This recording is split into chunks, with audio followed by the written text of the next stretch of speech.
Hit it, boys. Powered by NairaBet. This is Football Live with Dean Kilford. Well, good afternoon. A very warm welcome to Football Live, powered by NairaBet, where we're still flying high following the Super Eagles' victory over Angola yesterday evening. Ademola Lookman's thunderbolt just before half-time. We'll see Nigeria take on either Cape Verde or South Africa on Wednesday evening. We'll be bringing you reaction throughout the show here today on Football Live. But right now it's time to focus on the English Premier League as Tottenham Hotspur travel to an Everton team that's been struggling since the two sides met in the reverse fixture just before Christmas. At that time, Everton have been on a 4-game winning run, and they failed to win in the league since that 2-1 defeat just before Christmas, and are struggling for form in front of goal. Tottenham enjoy playing Everton in recent years, just one league defeat in the last 22 against the Toffees, and they're looking to move level on points with Manchester City and Arsenal ahead of the later games. Matt Smith is at Goodison Park, where it's already kicked off between Everton and Tottenham, and he can bring us up to date with the latest team news. Good afternoon to you, Matt. Good afternoon, Dean. Good afternoon, Football Live. Everton are back in the dreaded drop zone following a goalless draw with Fulham in midweek, while Tottenham came from behind to beat Brentford 3-2 in a tetchy London derby. Both Arnaut Danjuma and Dele Alli miss out on a reunion with their old employers due to an ankle injury and groin surgery, respectively. Ange Postecoglou's got Pape Sarr back in the fold, and Richarlison is playing against his former club. He's on fire this season. His work rate as well as goals is second to none. Just kicked off here, Everton 0, Tottenham 0. Well, you've said he's playing against his former club. He's already hit the back of the net against his former club. The goals, powered by NairaBet. It's Everton 0, Tottenham Hotspur 1. Who else but Richarlison against his former club? He scored 53 goals for the Toffees. He's now scored his 8th in 8 in the Lily White of Tottenham Hotspur. Back to Matt Smith at Goodison Park.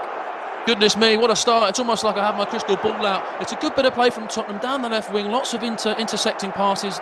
Werner plays a nice through ball to Udogie. Udogie's in the box and he's looking for a player to pick out. He picks out Richarlison and with one little touch on his left foot, pulls it across the goal and above Jordan Pickford. A super start for Tottenham away from home. It's Everton 0, Tottenham 1 after 4 minutes with a Richarlison finish. Matt, just look at the celebration or lack of celebration from Richarlison. We often see that, don't we, against players against their former club. He did sort of bowed his head to the home support. Do you like that in a player, or do you think, just get on with it? I like that in a player. I think it definitely, in terms of how he's left the club or how he's been treated at the club, I don't think Everton fans have got some ill feeling towards Richarlison. I really don't. I think they still like him. I understand any Everton player that goes to Spurs, it's a step up, and I think that he has a bit of respect for the fans, and I think the fans respect him too. Similar different situations when a player's maybe left on poor terms, you'd maybe expect them to go crazy and celebrate in front of the fans with the fingers in their ears, all that stuff. But I think that shows a good mark of respect from the Brazilian man. And just whilst we were chatting there, almost a chance for Everton to respond immediately through their striker Calvert-Lewin. Yeah, Calvert-Lewin, he starts up front today for Everton. He's not scored in his last 16 appearances. They're really needing a goal, Everton, and that's where they're going to maybe hope and pray they can get a goal. And it was a long ball. I think it might have been from Dwight McNeil on the right. He lofted it all the way up into the air. And it's Dominic Calvert-Lewin. He rose above Christian Romero, and the header did go over. But it's a good chance early on in the game. We've already had a goal. If Everton can reply back relatively soon, that will keep the game alive. But it's Everton 0, Tottenham 1 after 6 minutes. Great stuff. Thank you very much. We'll be back with Matt very shortly, I'm sure, at Goodison Park. Everton 0, Tottenham 1 inside 4 minutes. We've got a big game going on in the Scottish Premiership. Celtic have got the opportunity to go a massive 8 points clear at the top of the table should they secure all 3 points in the early game against Aberdeen. They go into this game full of confidence as Celtic have scored 18 goals against the Dons in their last 4 meetings. And you have to go back to May 2018 to find Aberdeen's last victory in this fixture. But they have Peter Levin in charge as interim manager this afternoon, so maybe their fortunes can change. From Pittodrie, we have Football Live's Mark Thomas reporting. Good afternoon to you, Mark. A very good afternoon to you, Dean. Good afternoon, everybody, and welcome to Pittodrie Park. Celtic in first place. They could go 8 points clear today. Brendan Rodgers has beaten Aberdeen more times in his career than any other team. The team changes today very quickly for you. Aberdeen make 4 changes. Out go Garteman, Barton, Polvara. Sorry, in come Garteman, Barton, Polvara, and Killian Phillips, who's on loan from Crystal Palace. Out go McDonald, Milne, Clarkson, and Sukla. Celtic, the only one change. Carter Vickers is injured. Into the back four comes Mark Nowroski. Great game in Prospect today. It's already underway, and Celtic are on the attack. Still 0-0 after a minute and a half. Brilliant stuff. Thank you very much, Mark. Just a slight delayed kickoff there as well. There's a little bit of an issue with the refereeing communication systems, but all good. We are underway at Pittodrie. Aberdeen 0, Celtic 0 in the Scottish Premiership. I can also say the other games going on right now. Game going on in the Asian Cup. Iran 0, Japan 1 with 5 minutes into the second half of that game. Japan taking the lead midway through the first half in that one. And they'll be looking to progress through to the semi-finals of the Asian Cup. In the Turkish Super League, it finished Rizespor 0, Konyaspor 0. That's a full-time score. That's a big result for Rizespor. It beat them level on points with Besiktas, just below that Europa Conference League place. Meanwhile, as we're into the early stages of this game, let's get the latest odds powered by NairaBet. Here's John Kane with all the very latest odds from NairaBet. Yes, good afternoon everyone. The latest odds from NairaBet. Of course, all these prices are subject to change. The Everton Spurs with an early lead away at Goodison Park. They're leading by a goal to nil. Their odds has been gone down to 1.53 for Spurs to win that game. The draw has just gone up to 4.75, and Everton home win to turn it around is 5.50. The other game that we're concentrating on is the Celtic game, I beg your pardon, Aberdeen against Celtic. It's quite ironic, isn't it? It's the game that I can't actually find. Well, I'll tell you what, let's go and find the game. It's Iran against Japan. It's 50 minutes gone, 5 minutes into the second half. Iran are losing to Japan by a goal to nil. Iran to turn it around has gone down to 11.0. The draw has gone up to 4.20, and Japan to win that game is 1.30. So let's go back quickly to the Everton Spurs game. In fact, let's go to the Scottish Premiership. It's still 0-0. Aberdeen at home, they are 6.0 for the win. The draw is 4.50, and a Celtic away win is 1.50. Let's go quickly to the Everton Spurs game. I know lots of people like loads of goals, and I know when we have Dean Kilford, we always have plenty of goals. So if you think it's going to be over 3.5 goals, it's 1.85. If you think it's over 4.5 goals, it's 3.10. Of course, all these prices are from NairaBet, and it's all subject to change. Brilliant stuff. John Kane as ever bringing us the latest odds powered by NairaBet. Let's go straight back to Goodison Park. Everton 0, Tottenham 1. Last we heard, Everton responded well to going a goal behind, but Tottenham have come right back at the other end, haven't they, Matt? Absolutely, they have. It's James Maddison that the ball is given to him from Bentancur, I believe, and Maddison has got a little bit of time. He drives the ball forward. He's looking for a pass, and that's where I think the hesitation comes from the Everton defenders. They're not chasing him down. They're not trying to close the space, and Maddison shifts it onto his left foot, and he hits it towards the goal. It's come off with a little deflection. It looks like it's going to maybe trickle in the far post, but it just goes past the post. It's a big chance. It could have made it 2-0 to Tottenham, but it is still Everton 0, Tottenham 1 after 10 minutes. Brilliant stuff. Thank you very much. I can tell you, in the Scottish Premiership game, it didn't take long for the opening goal. The goals, powered by NairaBet. They've scored 18 goals in their previous 4 games against the Dons. Will make that 19 in 5. Is Aberdeen 0, Celtic 1 after just 7 minutes. Lewis Palmer with the goal for the visitors. Brendan Rodgers loves taking on Aberdeen, and his side lead in the early stages at Pittodrie. Levin, the interim manager for Aberdeen, the worst possible start for his team in that game. Aberdeen 0, Celtic 1 in the English Premier League. Everton 0, Tottenham Hotspur 1. The away sides with the goals on Football Live. Let's go and check back in to the game at Goodison Park. Everton versus Tottenham Hotspur. Everton just coming back into it from that Maddison chance, Matt. Yeah, they're both having their chances going forward. They're both having a little bit more of the ball. Tottenham, 67% of the ball, so they're having majority of the possession in the middle of the pitch and maybe across the back four. But Everton, they're not lying down. Their heads dropped as soon as that goal went in. You can see their heads drop, but they've only had one shot, Everton, and it was off target. Spurs have had 3 shots with 2 on target, so I think Spurs are definitely, obviously, the dominant side as we expected. But Sean Dyche has got a system. He's happy to soak it all up. He's happy to soak up the pressure and launch long balls and launch attacks to Dominic Calvert-Lewin. It's just against this Tottenham side, I don't really know if it's going to work, Dean. It's Everton 0, Tottenham 1. Brilliant stuff. Thank you very much. I can tell you there's been a goal in the Asian Cup quarter-final around. The goals, powered by NairaBet.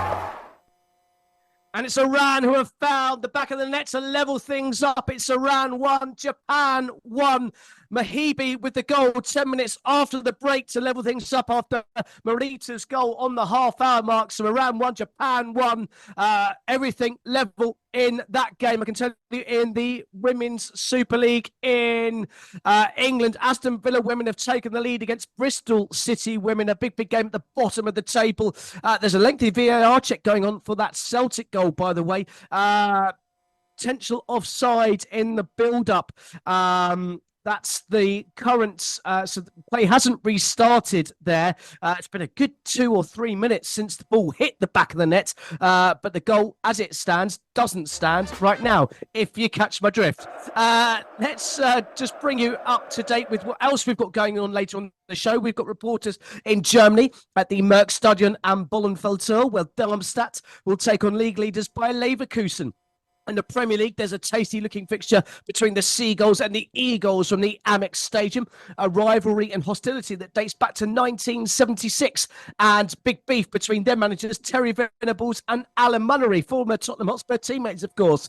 Will also be at St James's Park, see if Newcastle can continue their good fortunes as they take on one of the Premier League's form teams in Luton Town. And finally, we'll be at Turf Moor, where you feel Burnley have to pick up all 3 points if they've got any ambition of avoiding relegation back to the Championship as they take on an out of sorts Fulham side. Of course, on top of that, we'll bring you all of the goals as they go in around Europe's top leagues and, of course, the Asian Cup playoffs as well. You're in the right place for goals, so sit back and enjoy the next 4 hours or so with myself here. And I'll tell you, I can promise you goals. The Celtic goal has been eventually ruled out for offside. It must have been a really, really tight one. Let's go and hear about that with our very own Mark Thomas. Yes, it was a tight decision. What happened was Kyogo got in behind the defence from a long ball from out from the back four. He got in, the ball got deflected to Abodu, who took a shot. Got palmed out by the goalkeeper, and Luis Palmer came back in and tapped it in, but he was offside. Long VAR check. They seem to be having some problems with the equipment up here today, Dean. Must be that Scottish mist getting into all the computers. But it is still, after 10 minutes, Aberdeen 0, Celtic 0. Indeed, Aberdeen, right by the coast there, near the oil fields. A misty, dark, but a bit of light for the home side with that goal being ruled out for offside, a tight offside, but offside was the correct decision. The lead for Aston Villa women did not last long. Bristol City women equalising within 2 minutes to making Aston Villa women 1, Bristol City women 1 in the Women's Super League.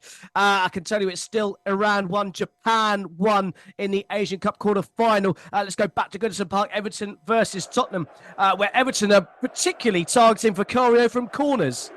Absolutely right. I was just going to say, I think that's maybe, we know that Sean Dyche plays a physical game of football, and we know that it's that's where they're going to maybe try and target. And from they had a corner, and the likes of Tarkowski, the likes of Branthwaite are all sort of all over Vicario, so he can't get his hands on a collection. But the referee has got his eagle eyes out, and he spotted a foul on the goalkeeper. So we thought that Everton were maybe going to try that, and I don't think the referee Michael Oliver is going to be too happy with any of those tactics. So that might have to be a tactic that gets thrown out the window. We'll have to wait and see. Everton 0, Tottenham 1 after 16 and a half minutes. Brilliant stuff. Thank you very much, Matt. Maybe they saw Manchester City's goal against Tottenham Hotspur at the Tottenham Hotspur Stadium that saw them eliminated from the FA Cup. We noticed it. Brentford tried it a few times in midweek, a game that ultimately turned the way of Tottenham Hotspur despite a poor first half from the Lily Whites. So, Ange Postecoglou, he's been in the press recently talking about transfer deadline day. Many people will think this transfer window has been a successful one for Tottenham Hotspur. Here was Ange Postecoglou's take on Tottenham's dealings in that window. Yeah, getting Rado in early was great. Obviously, getting Timo in early was also excellent for us with the kind of injuries we've had at the moment and absences, particularly with Sonny away. And the beauty of getting them in early is they've already made a contribution. If you leave it to the last day, which would have been yesterday, then it still takes guys time to settle. But they've both settled in really well. And probably the only disappointing one was yesterday. I thought there was a really good opportunity for us, and the club just didn't feel, they didn't feel it was the right move for us. So disappointed with that, but we ended up at Ferrari, so we just have to cop it. Oh, look at you all, you were ready to type away. I was going to pause just to let his phone blow up. But You threw me. No, it was a good one, mate. It was. Ange Postecoglou there, just having a bit of fun with the media in the press conference ahead of this game. And that joy would be carried on with his side leading at Goodison Park by 1-0. But it's Everton who are certainly looking to make a fight of this game and looking for a way back into it. How close have they been to finding that equaliser, Matt Smith? Well, they're certainly getting the foundation sorted out. They're certainly getting the build-up. Ashley Young is at the forefront of a lot of crosses and, deep crosses, deep balls all the way over the top of the Tottenham defence. And I think that's maybe where they're going to get success. Those sort of lofty balls, the big sort of stature of Dominic Calvert-Lewin is going to be a target for them. It's just a matter of whether Christian Romero and Mickey van der Ven can deal with that. And I think they're dealing with it quite well so far. But like I've said so many weeks before, all Everton need is one chance to equalise, and they'll take it. They're not the most confident going forward, but as desperate as they are, they will take the chance when it comes along. Indeed, they almost had an opportunity a few moments ago. I don't think it would have counted, but an Everton player stopped the ball going into the back of the net regardless, didn't it, Matt?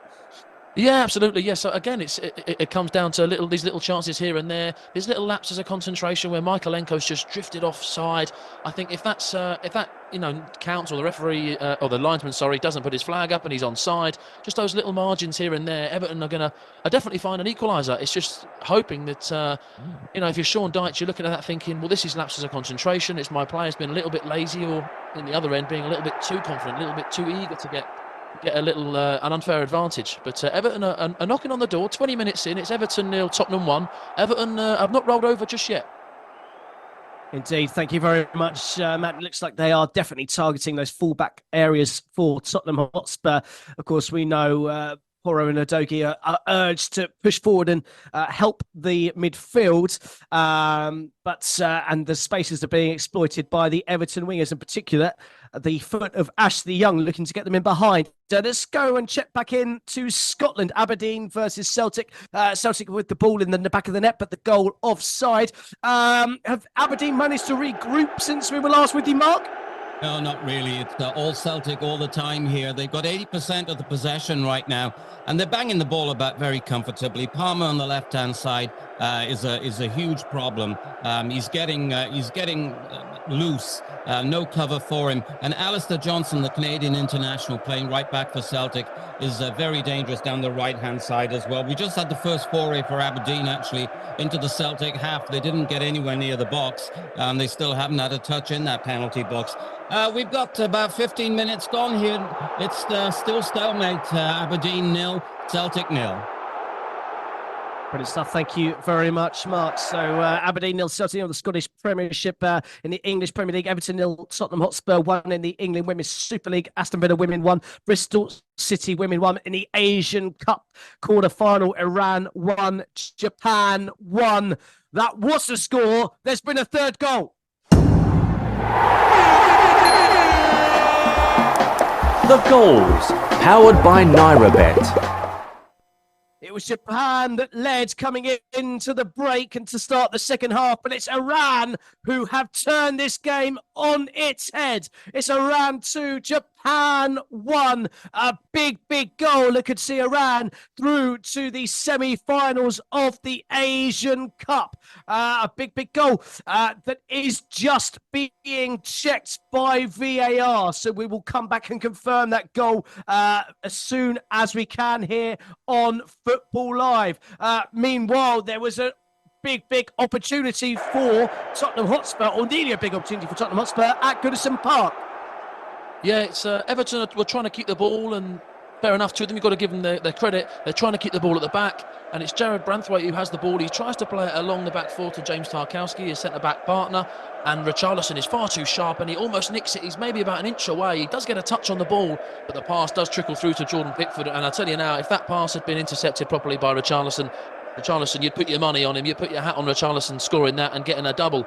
Just before you came to me there, Everton had a big chance. Dwight McNeil played a lovely through ball. I believe it's through Pedro Porro's legs, through to Dominic Calvert-Lewin. Dominic Calvert-Lewin, he's not known for his blessed pace, but he's given it his all. And Mickey van der Ven has turned on the burners, and he's caught up with him and put in a fantastic challenge. And it's actually come off Calvert-Lewin and gone out for a goal kick. So Tottenham's defence looks resolute. It's Everton 0, Tottenham 1 after 23 minutes.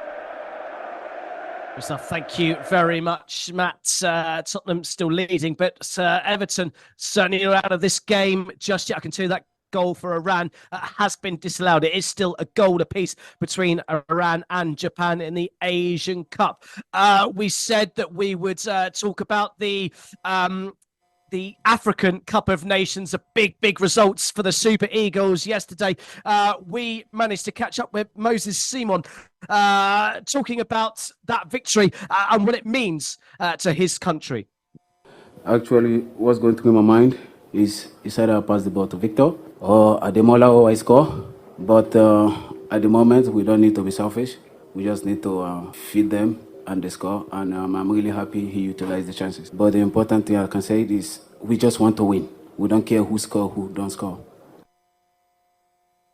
Indeed, it's all about getting through rather than the individual, and Nigeria will certainly be through to the semi-final on Wednesday, where they'll play either Cape Verde or South Africa, depending on the outcome of their game later on this evening.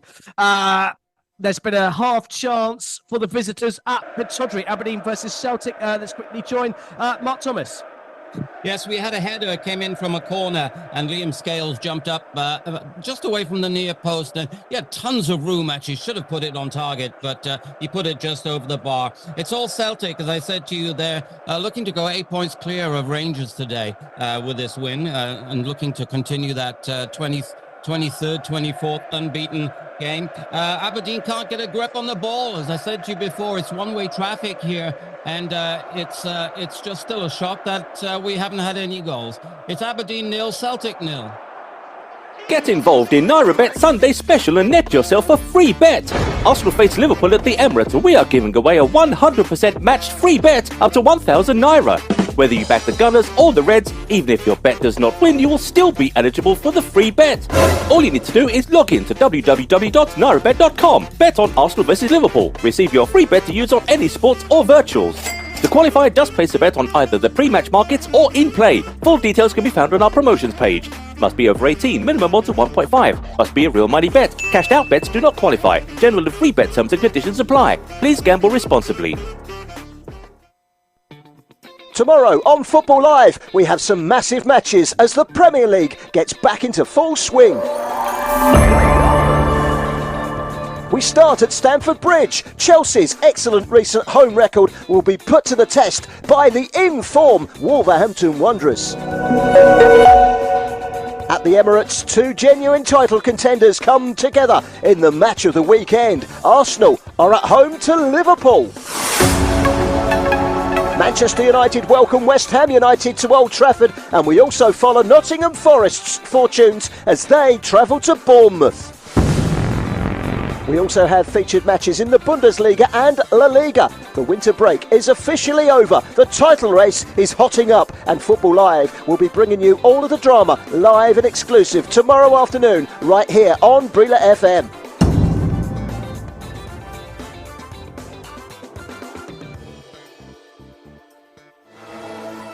I know that I cannot do the job again and again and again and again. Yeah, you want to try presenting Football Live for 4 hours. That's pretty knackering as well. From the beginning. Hit it, boys. You are listening to Football Live. Live and exclusive on Brila FM. Join on the corner where the big boys play. Let's get back to the action on Football Live. Hit it, boys. Powered by NairaBet. This is Football Live with Dean Kilford. Yes, indeed, a big game, big afternoon of football coming up tomorrow, but there's a big afternoon coming up today as well. Let's go straight back to Goodison Park, where there was a chance for the home side to get back on level terms, Matt Smith. Yeah, and it's from a corner again. I said that's where they're maybe going to try and exploit Tottenham's defence and goalkeeper. It's swung in by Dwight McNeil, and Dominic Calvert-Lewin is obviously the big target they're all aiming for. And he rises above and he nods it down. It does go wide of the goal, but it's another chance going a begging for Everton. And I think, the crosses and set pieces, corners that they're going to have, this is where they're going to get success. And one of these chances has to come off. They have to test the keeper. And if the keeper spills it, the likes of Calvert-Lewin, the likes of Jack Harrison are going to be there to sweep up the mess and put it away. So I think that one of these chances should give Everton a little lifeline here. And about 30 seconds ago, Jordan Pickford may have undone all that hard work. He's trying to keep the ball at the back. We know how Pickford likes to play at the back as another centre-back. Trying to play out in the back, and Brennan Johnson, with his ultra pace, he's closing the goalkeeper down, and he almost loses it again. So it's these silly little mistakes. Everton could be in a little bit of trouble if one of these was to come off. It is Everton 0 though, and Tottenham 1. 28 minutes played. Brilliant stuff. Thank you very much. It does have shades of it. Tottenham travelled to Wolves earlier in the season, had an early goal that day through Johnson, and then sat on the back foot and eventually succumbed to two very, very late goals on that occasion and to defeat. In fact, it was Tottenham's first defeat of the season at that point. It does have echoes of that game. Let's get the latest odds, in-play odds, powered by NairaBet with our very own John Kane. Here's John Kane with all the very latest odds from NairaBet. Yes, the latest odds from NairaBet. I can tell you, Dean, there's been a goal, hasn't it? There has indeed been a goal, and it's come at Goodison Park. The goals, powered by NairaBet. Well, we said it had shades of that game away at Wolverhampton Wanderers with Tottenham Hotspur. Well, it's happened again, hasn't it, Matt Smith? It has happened again. Vicario is not happy. I know the referee, Michael Oliver, has kept his eyes on the Everton players fouling him and herding him round. He's not happy with the referee. I'm sure there may be a little bit of a check for a foul on Vicario, but at the moment, it stands. It's a corner from Dwight McNeil. It might actually be Ashley Young. I apologise. Ashley Young swings a corner in. And it's Dominic Calvert-Lewin again who rises. It's a little bit of a kerfuffle, a little bit of ricochets. So yeah, it is Dwight McNeil with the corner, and he's put it right on top of Vicario. James Tarkowski nods it back into the 6-yard box, and Dominic Calvert-Lewin puts it in with his head. So we said that's how they were going to get a goal, and that's how they've got their goal. They've equalised. 30 minutes in, it's Everton 1, Tottenham 1. Indeed, I can't see VAR ruling that goal out at all. It's really poor defending from Brennan Johnson. Completely lost track of his man Tarkowski at the back post. And as you said, it was nodded across goal. There is a VAR check going on, though. Not quite sure why. Potentially, actually, for holding Vicario back when he was inside the goal. In fact, the goal has been given. Players restarted. It is Tottenham Hotspur 1. Everton 1. We've just kicked off in the Turkish Super League. Başakşehir 0, Istanbulspor 0 is the latest score, just about a minute gone in there.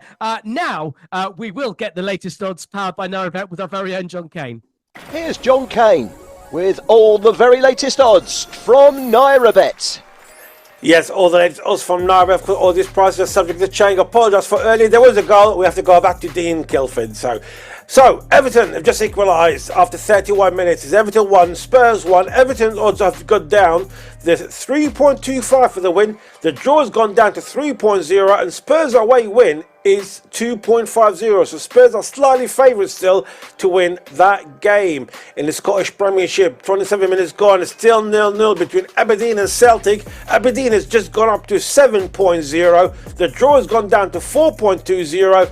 And away win for Celtic is 1.50. About a quarter of an hour or so left in the Asian Cup. Iran won, Japan won.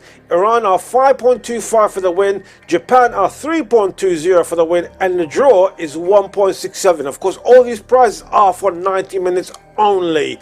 Let's go quickly for the Spurs Everton game. We talk about goals. We love goals in Football Live. If you think it's going to be over 4.5 goals in the game, it's 2.70. And we think it's going over 5.50 goals in that game between Spurs Everton is 5.25. On the next goal scorer, if you think Richarlison will score again, I can tell you is, I'm trying to have a look here. It was right in front of me, literally, Dean, so I do apologise for that. If we say Dominic Calvert-Lewin, he's right in front of me. He's 6.50 to score the third goal in the game. If you think it's Timo Werner will score, he's 11.0. Richarlison to score the next goal is 7.50. Of course, all these prices are from Nairabet and is all subject to change. Indeed, thank you very much, John. Everton 1, Tottenham Hotspur 1 at Goodison Park. And also to tell you, it's kicked off in La Liga, Valencia versus Almeria, goalless after 3 minutes in that game. There's been a pause in play at Goodison Park. Looks like an injury there, Matt Smith. Yeah, it's an injury to Idrissa Gana Gueye. They've just got him back after he was eliminated from AFCON with Senegal, and it's that would be a big miss if he was to miss the rest of this game. That's a big miss. They've just got him back. A big long stoppage in play. A little bit of a tackle has just come out on the worst end of this tackle. There's a big stoppage. He's just receiving treatment, and I think Sean Dyche will be looking for his bench and to see who can come on and replace him, because he is he's a player that they've missed. And he's a player that they will miss if he's out for, again, a longer period of time. There's not really anybody that you can call upon on the bench that can replace him. He's received treatment. He's just going off to the side now. I think he's going to come back on, but that would be a big miss if he can't continue. He might get hauled off at half-time. You never know. It's Everton 1, Tottenham 1, 34 minutes played. Brilliant stuff. Thank you very much, Matt. Let's just check back into Scotland. Pittodrie, the game between Aberdeen and Celtic, goalless last time we heard. Mark Thomas, any threats to that scoreline changing at all? Well, it's only a matter of frustration for Celtic kicking in at this point in time. They're all over Aberdeen, literally. I mean, Aberdeen can't even get a hold of the ball, whether it's in midfield, and they're having difficulty getting that far up the field, getting attacked from both wings. The two fullbacks, Devlin and McKenzie, are having a devilish time against the left and right. The constant attack, and you wonder, it's just a matter of how soon before the goal happens. We've had a couple of yellow cards for Celtic, Nawrocki, and of course for Shinnie, just got sucked in for a foul. No surprises on Palmer. Shinnie is one of the most yellow carded people for Aberdeen. After 29 minutes, it's still Aberdeen 0, Celtic 0. Brilliant stuff. Thank you very much, Mark. So we just got the one game going on in the English Premier League currently right now. There's 3 later on, but there was a big full full program of fixtures in midweek, including another big victory for Liverpool against Chelsea. We managed to catch up with Liverpool manager Jurgen Klopp, who's just started his farewell tour, having announced his decision to step down as Liverpool manager at the end of the season. Here's what he had to say to us at Football Live. Start really good, super important. So the story of the game is the story of the game, but the story of the game could have been completely different if we don't start like we start, I would say. So that's how it is. We always try, we don't do always, but we try to give a game a direction, and this direction was clear in the beginning. And then we have chances, we miss them, we score goals, should have scored more, miss a penalty. the game felt in the first half more dominant than it actually was. I'm super happy with the performance, just because we had problems, we overcame them, and a lot of good moments. A lot of good moments indeed. His side winning by 4-1 against Chelsea. And but part of the news coming out of that game, we heard from the press conference also yesterday, a potential injury for Darwin Núñez. He would be a big blow if he was to miss the trip to the Emirates Stadium. Big game that we're covering on Football Live, of course. Arsenal versus Liverpool, a big title clash at the top of the English Premier League. We're going to go from the English Premier League back to the Scottish Premiership. Aberdeen versus Celtic, where the woodwork has been rattled, Mark Thomas. Yes, it has. A wonderful chance for Lewis Palmer. He's causing all sorts of trouble down the left-hand side, and the Aberdeen defence they just can't get a grip on him. This time he was on the edge of the 6-yard box on the left-hand side, had a clear shot at goal, rifled it right against the crossbar. It's one-way traffic, Celtic, as I mentioned to you. Joe Hart finally touched the ball with his feet. Hasn't had to use his hands yet in that Celtic goal. He's been learning to play the bagpipes. He's so bored. After 31 minutes here, it's still Aberdeen 0, Celtic 0. Thank you very much, Mark. With the amount of time he's got to learn, he should be pretty good by the end of this game. Let's go back to Goodison Park. Of course, Joe Hart, a former Tottenham Hotspur player, his former club, are struggling at the moment, Matt Smith. Yeah, a bit of an understatement. They're struggling. They look very, very poor indeed. The last 10 minutes, even before the goal, we said that Everton were piling the pressure on. Everton have been camped in Tottenham's half. Tottenham can't really get the ball to a player out of the past the halfway line. It's been all Everton the past 10-15 minutes really, and Spurs have got to wake up a little bit. Ange Postecoglou is shouting all the orders from the sideline. He's not happy at all with his side in the past 10 minutes. Tottenham are being pressurised all the time from Everton. Everton are winning the ball high, giving themselves half chances going forward. Tottenham, I have to admit, look at 6s and 7s. It's Everton 1, Tottenham 1 after 38 minutes. Indeed, Matt. It's just the physicality Everton are putting the challenges. Tottenham seem to be taking an extra touch. It has got shades of that first half. They were really poor in the first half against Brentford on Wednesday night. I feel like you need to put something in their drink to wake them up at half-time, don't you? Yeah, I believe so. I think Postecoglou he's not he's not ashamed. He's not afraid of making subs at half-time. Brennan Johnson started today rather than Dejan Kulusevski. He's on the bench. You've got Pape Matar Sarr on the bench. You've got Brian Hill on the bench. So in terms of players that can maybe change a game or change the way that they're playing, I think this is a game that might call for changes at half-time if Postecoglou isn't happy at all.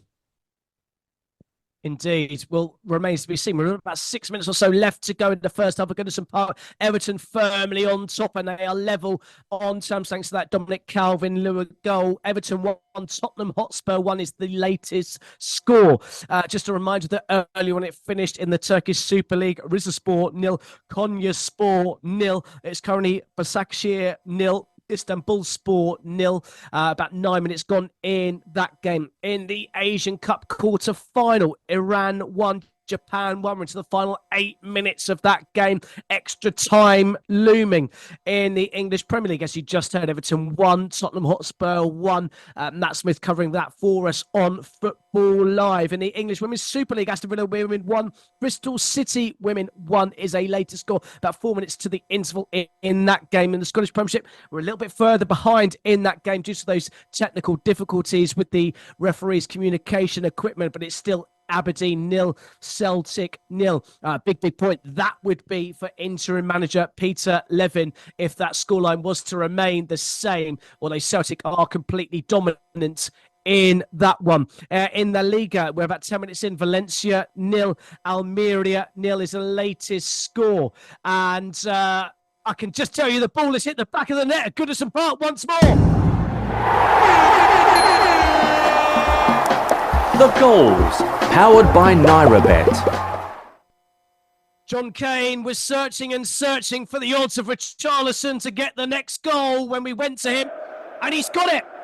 Let's go and hear about it with Matt Smith. I tell you what, it's a fantastic finish from Richarlison. He puts his side back in front. It's a double for the Brazilian on the 40-minute mark. It's a great finish with his right foot. And I said Everton have been piling on the pressure. But, Everton haven't really, been very succinct in their attacks. It's Werner that starts the play. Maddison shifts it to Richarlison just on the edge of the box.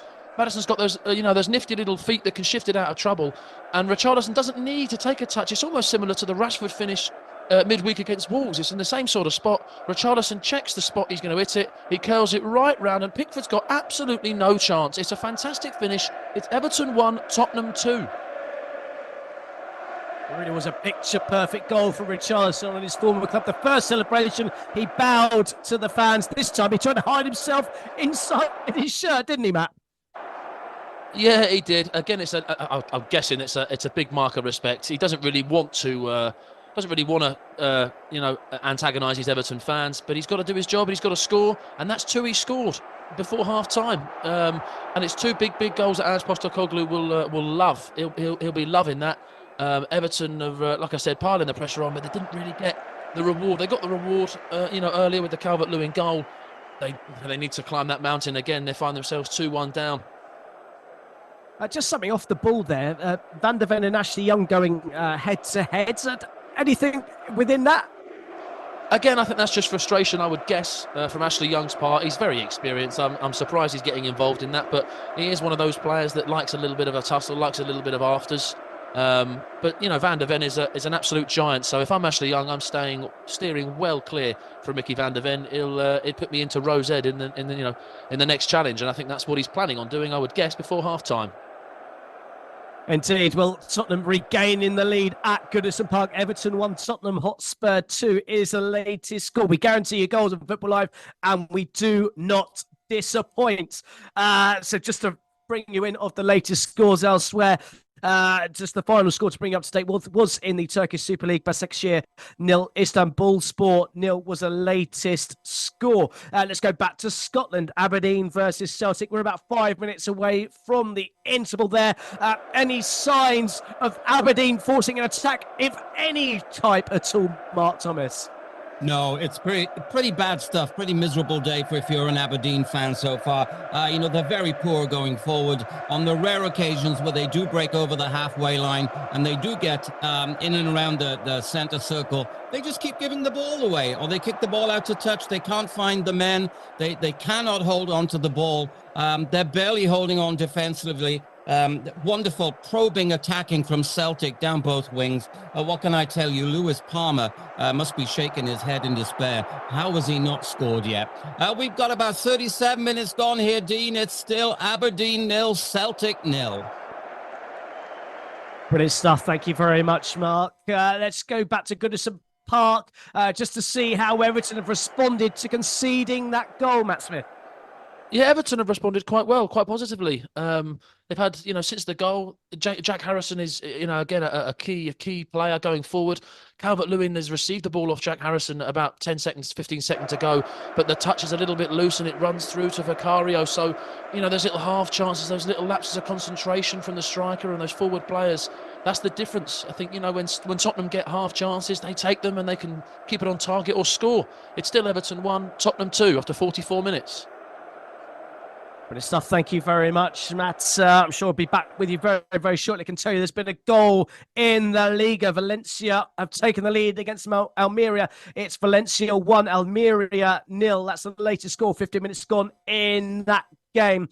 And that would be a big result for Valencia if they were to hold on and get all 3 points. They're looking to climb their way up into the European places. It would take them above Real Betis in the table and just a point behind Real Sociedad in those Europa Conference League places.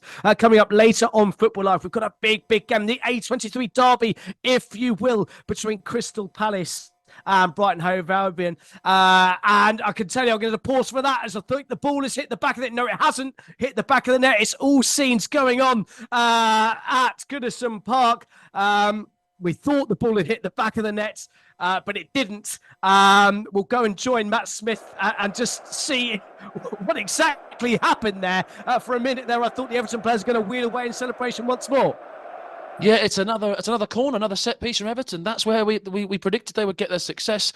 It swung in from the other corner this time, and Vicario again has been hounded. This time it's a header, I believe, from James Tarkowski. He rises and nods it down to the feet of Vicario, but Vicario reacts very, very well and keeps it. It's a goal line clearance. He's almost in the back of his own goal, Vicario, but he keeps it out and he keeps Tottenham in the lead. There's 5 added minutes as well. Jack Harrison is that man that keeps sort of badgering Vicario in goal. It's Ben Godfrey, apologies, that gets the header down. And Vicario saves the first header from Godfrey with his knee. Jack Harrison's obviously right on him. He's in his shadow and he tries to get the follow-up, but Vicario is quick with his feet as well, and he clears it away with his feet like a sweeper keeper. It's 46 minutes played. Everton 1, Tottenham 2.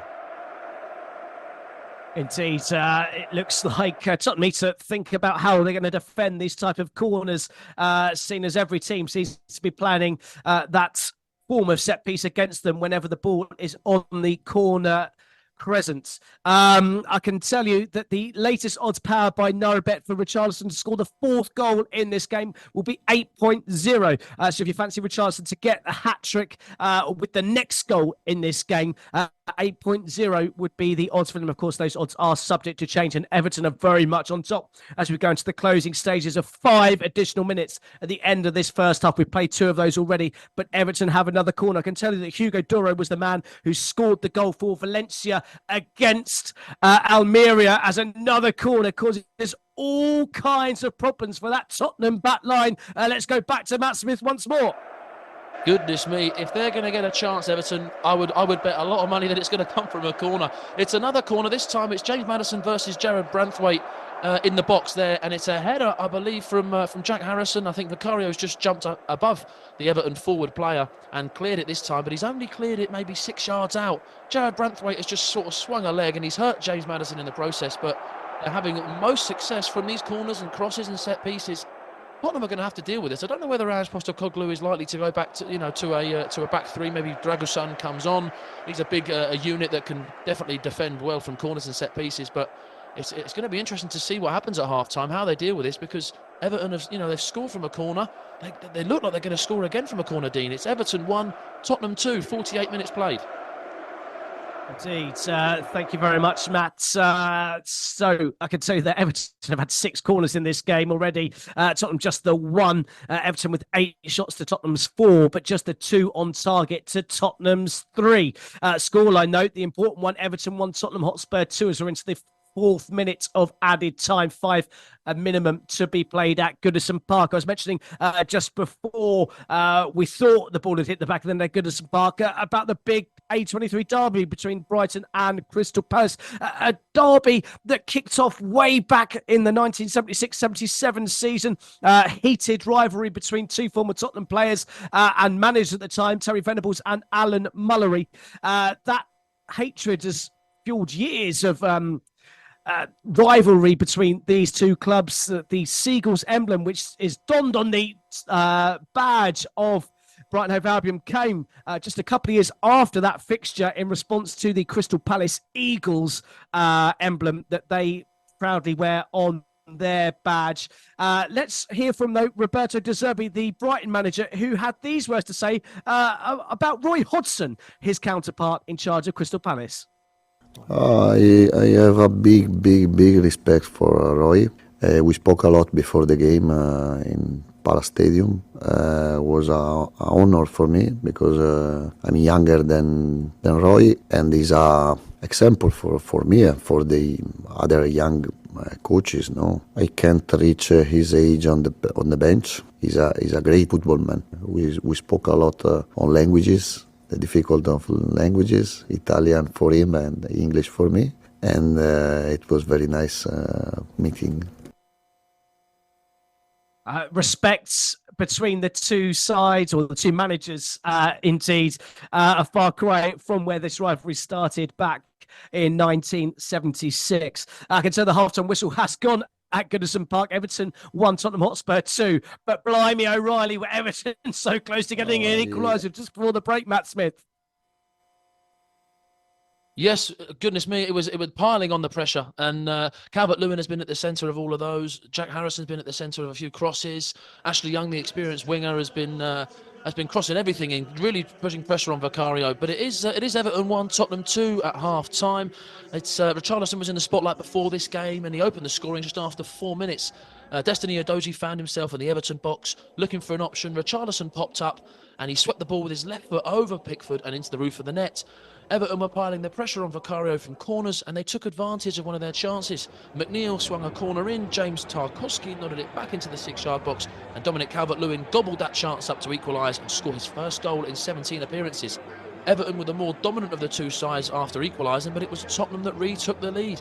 James Maddison's tidy feet managed to shift the ball to Richarlison on the edge of the box, and with his first touch, he curled a superb finish around Jordan Pickford to retake the lead for Spurs. At half-time at Goodison Park, it is Everton 1, Tottenham 2, but Everton are not done yet.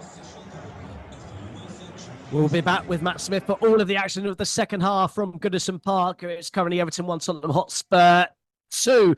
Let's go back to the game at Pittodrie, where Aberdeen have fashioned their first chance of the game, but Celtic went straight at the other end and almost took the lead, didn't they, Mark?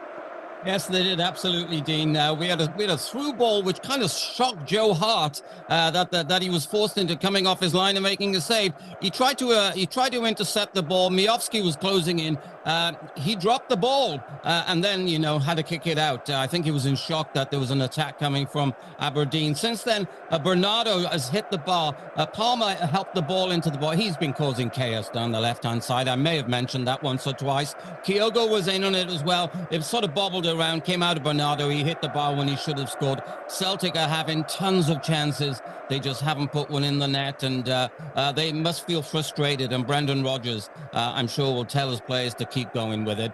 We've had 46 minutes played, couple of minutes extra time here. It's still Aberdeen 0, Celtic 0. Thank you very much, Mark. Yes, 3 additional minutes to be played at Pittodrie. We're actually into the 4th minutes of the game there. So very, very nearly half time, but still playing at Pittodrie. Aberdeen 0, Celtic 0. I can tell you it's kicking off in the Asian Cup quarter-finals. Iran have been awarded a penalty with what could be the last kick of the game. It was a lengthy VAR check to see whether Iran were going to get a penalty. The penalty has been awarded, and there's a big, big opportunity with what may well be the last kick of the game for Iran to book their place into the semi-final. I'll update you as soon as the ball hits the back of the net, or as soon as the ball is saved. Into the 7th minute of added time in that one. Iran won, Japan won as it stands, but Iran have a penalty. Elsewhere, I can tell you it's half-time in the Women's Super League game in England. Aston Villa women won, Bristol City won. Women won, I should say. In the Liga, we're midway through the first half. Valencia won, Almeria 0. I can tell you, the ball's hit the back of the nets. The goals, powered by NairaBet. And it's the former Brighton Hove Albion player, Johan Batch, who's got the goal deep into added time to make it Iran 2, Japan 1, with what possibly be the last kick of the day to send Iran through to the semi-finals of the Asian Cup. I can also tell you that Valencia have scored a second goal against Almeria. Iramchuk with the goal to make it 2-0 to the home side. So Valencia 2, Almeria 0 is a latest score. Also in the Turkish Superliga, Başakşehir 0, Istanbulspor 0 is a latest score. It's time now to hand you back over to FJ and the team in Lagos in what has been a quite fantastic afternoon already on Football Live, and it's only going to continue. From me, we'll see you in about 15 minutes. Hit it, boys. Powered by NairaBet. This is Football Live with Dean Kilford. Well, very, very warm back to Football Live. Thank you to FJ and the team. It's been a fantastic first half of the show, or first quarter of the show, I should say. Everton 1, Tottenham Hotspur 2 is the latest story. About 5 minutes into the second half, let's check back in with Matt Smith to see if anything's changed in the way this game has gone. No changes in the starting 11s, and there's no changes in the way that it's continuing this game. Everton are still piling on the pressure of Tottenham. Tottenham can't really deal with it. It's the likes of Jack Harrison and Dominic Calvert-Lewin are still getting those long balls from set pieces, from crosses. It's more of the same, and I think Ange Postecoglou would be slightly happier. Obviously 2-1 up at half time, so that's maybe why he's not made any changes in personnel. And I think Sean Dyche is similar. I think, you know, he's happy with the big figures, the big 6 foot plus men that are on the pitch that can deal a little bit of damage in the corners and set pieces. So I think both managers are happy for different reasons. Tottenham need to get a foothold in this game, really, and get the control back, because Everton are sniffing around and looking for another equaliser. 49 minutes played, Everton 1, Tottenham 2. Great stuff. Thank you very much, Matt. We've also kicked off in the second half, Aberdeen versus Celtic goalless at the break. But just before the end of the first half, was a big chance to change the scoreline, wasn't there, Mark? Yes, we had a shout for a handball in the box. Aberdeen's central defender, Jensen, the ball just hit him on the arm. They went to VAR. It was a very quick decision, and it didn't go Celtic's way. Aberdeen have done very little in the first half. They'll be looking for a much stronger second half, especially up front. They're the only team in the Scottish Premier League this season to not get a touch of the ball inside the opponent's box. That'll tell you the total domination of Celtic during the first half. Celtic will, of course, be hoping that they can just get that final, get their shooting boots on, and get that ball in the net. We kicked off here, a couple of minutes gone. Still Aberdeen 0, Celtic 0. Thank you very much, Mark. I can tell you that Iran did go through in the Asian Cup quarter-final. It finished Iran 2, Japan 1. That Jahanbakhsh penalty with virtually the last kick of the game, sending Iran through to the semi-final. We'll bring you updates from the other semi-final later on Football Live between Qatar and Uzbekistan. The winner of that game will play Iran in the semi-finals. Let's go and hear about a big chance for Tottenham at Goodison Park, Matt Smith. Yeah, it's a very good chance. It came out of nowhere, really. James Maddison's nifty feet again. He's shifting the ball, and Pedro Porro manages to collect the ball maybe 25 yards out. And I think he's known for, these big goals that he scores from 35 yards out, things like that. He loves to hit the ball with a real nice, sweet hit. And he hits it again. It's like a bullet, and it moves in the air. It's one of those difficult ones that the goalkeeper can't really see. He tries to predict it. And Jordan Pickford pulls off arguably a very, very good save to keep Everton within touching distance of this game. It's Everton 1, Tottenham 2 after 51 minutes.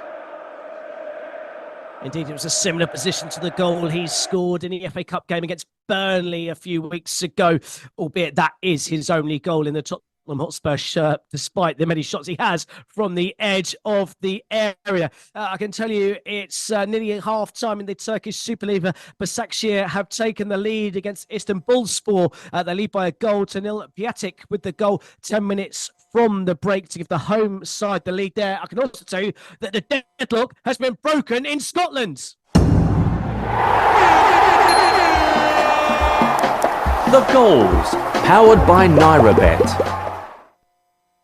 And when you have complete dominance over a team, unbeaten in 22 games, it's time eventually for that other team to get their foot in the game and get their foot on the score sheet. And it's Aberdeen who have taken the lead against Celtic just after the restart. Miovski with the goal to make it Aberdeen 1, Celtic 0. Managerless Aberdeen have taken the lead against the lead by a goal to nil, and a big potential say in the title race in Scotland should this scoreline stay as it is. While waiting about details of the goal, let's go straight back to Goodison Park, where Tottenham are having to do some defending to hold on to their lead. Yeah, absolutely right. Everton are coming forward, like I've said. They're always coming forward. There always seem to be a threat coming forward. It's just that finish. And a ball has been played over by Ben Godfrey. It's been all the way through to Jack Harrison.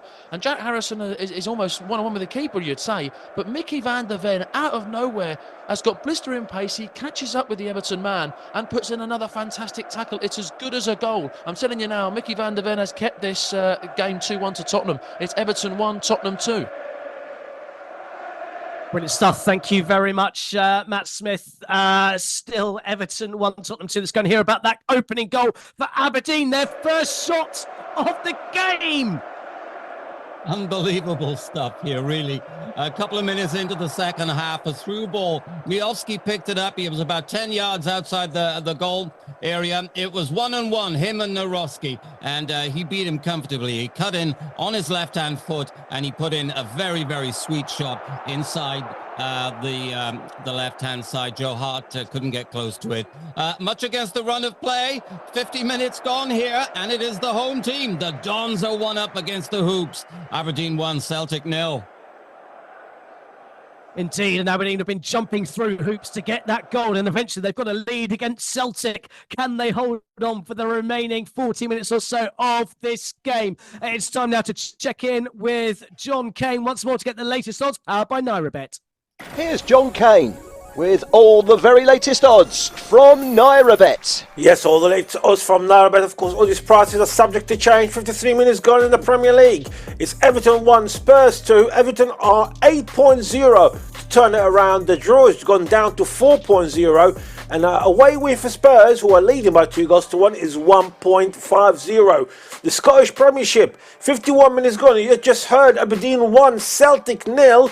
Aberdeen are slightly favourites. It's gone down to 2.50 to maintain that lead. The draw's gone down to 3.0. And Celtic away win is 3.10.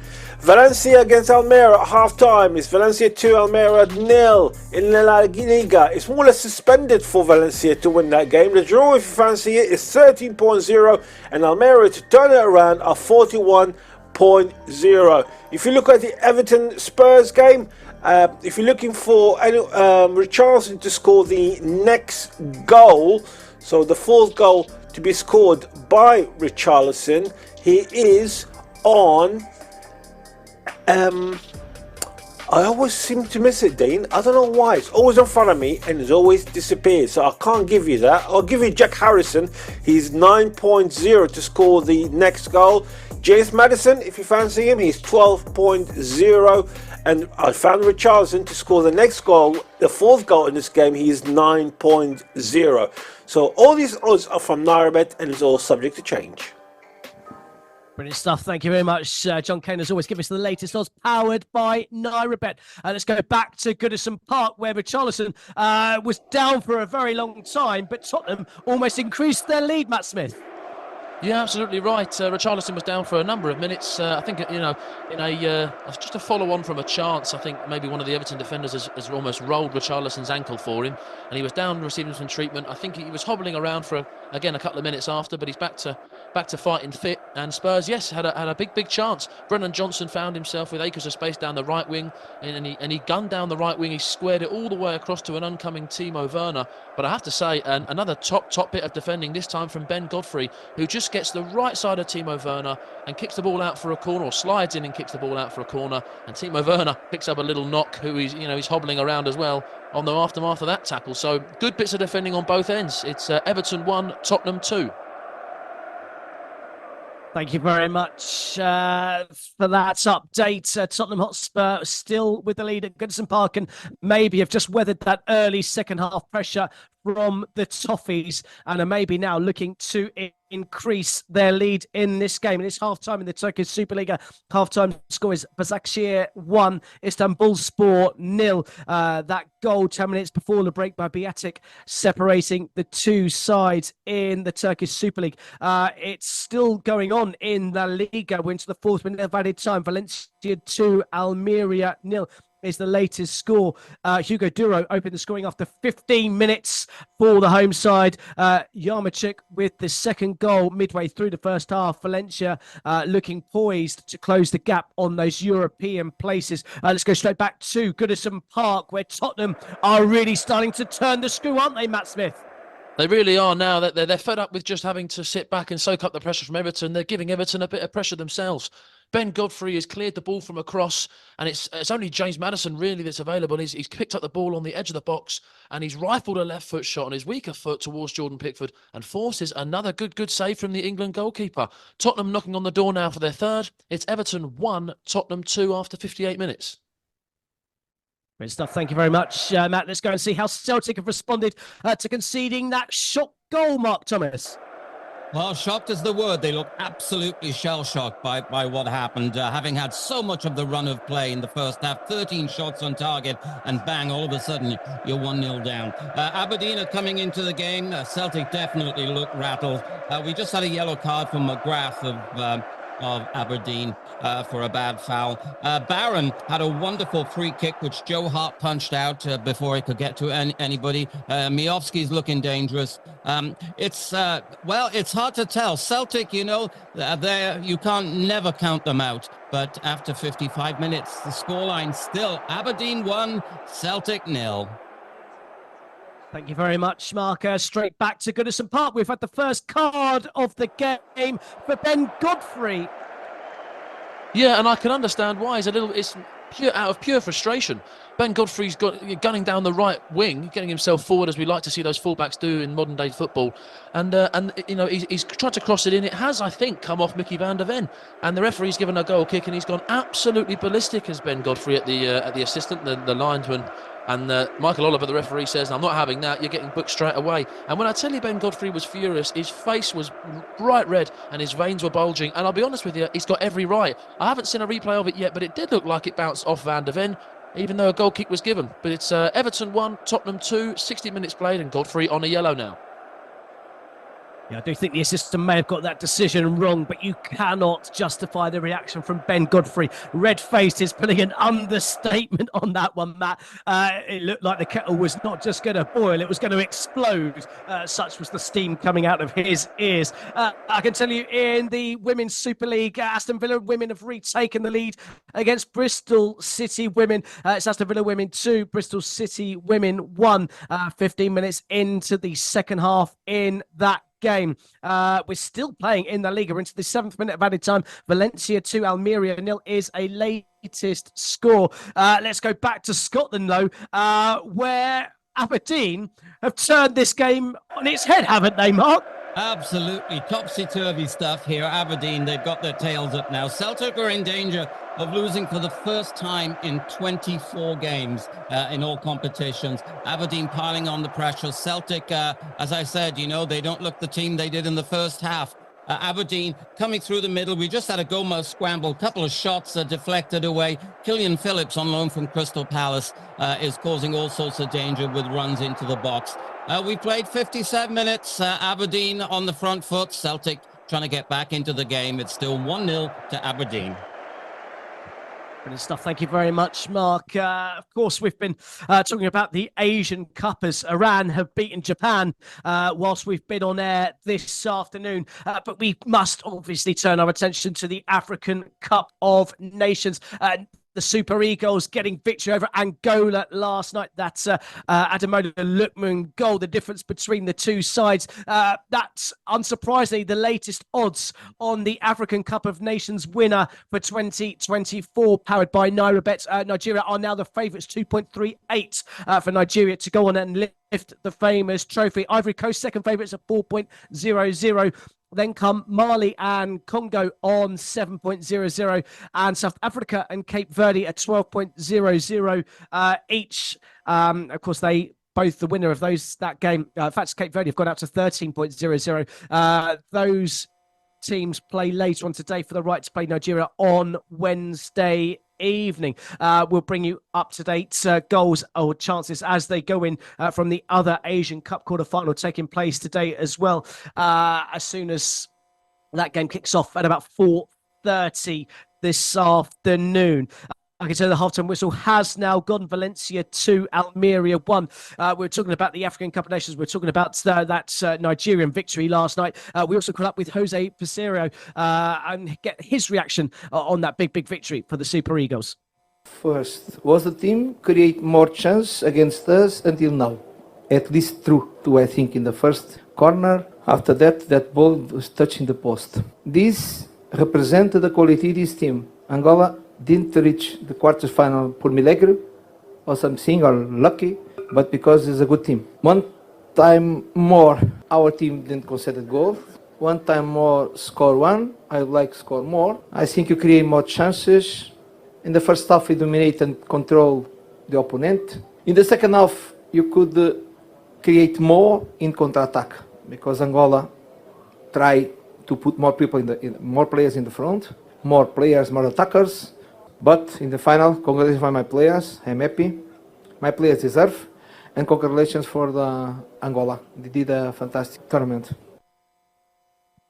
A fantastic tournament indeed, but it came to an end despite hitting the woodwork just into the second half of that game. Angola are out. Nigeria through to the semi-final.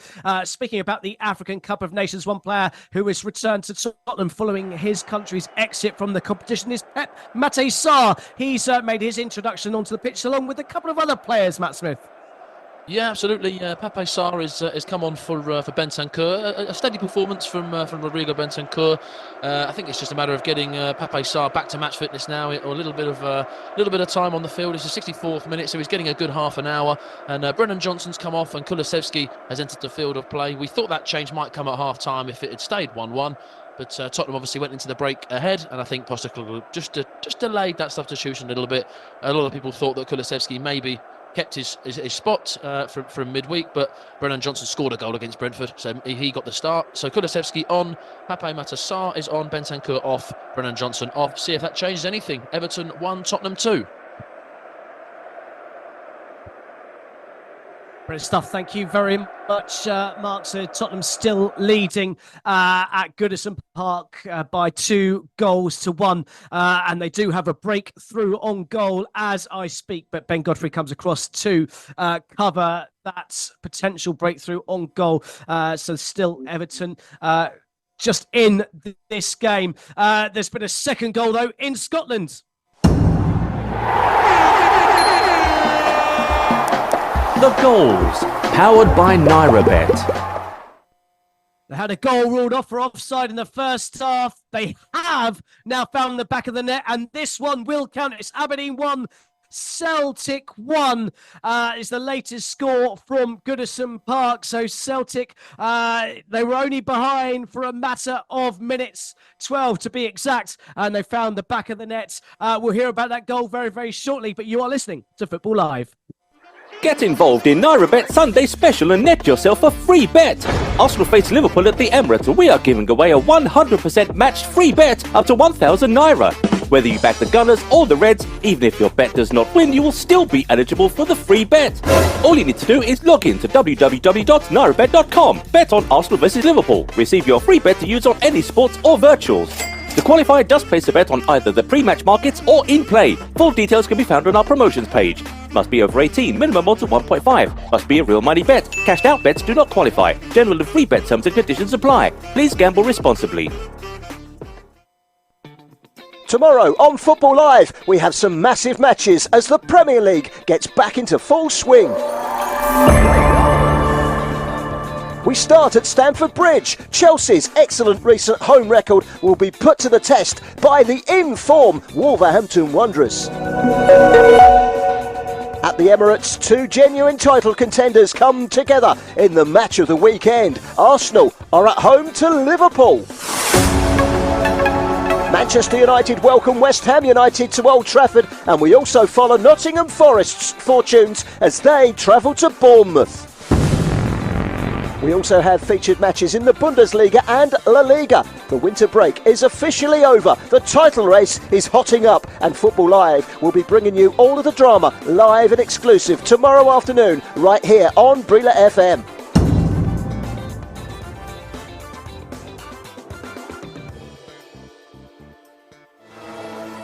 I know that I cannot do the job again and again and again and again. Yeah, you want to try presenting Football Live for 4 hours. That's pretty knackering as well. From the beginning. Hit it, boys. You are listening to Football Live. Live and exclusive on Brila FM. Join on the corner where the big boys play. Let's get back to the action on Football Live. Hit it, boys. Powered by NairaBet. This is Football Live with Dean Kilford. Well, let's head back to Pittodrie and hear about that equalising goal for Celtic with Mark Thomas. Yes, it's all going on here. We've had a wonderful goal. Very, very lovely touch. Triple substitution for Celtic, which got this underway. They brought on new signing Cohen, who they just bought from Rapid Vienna for £3 million. Of course, Adam Ida and Ralston.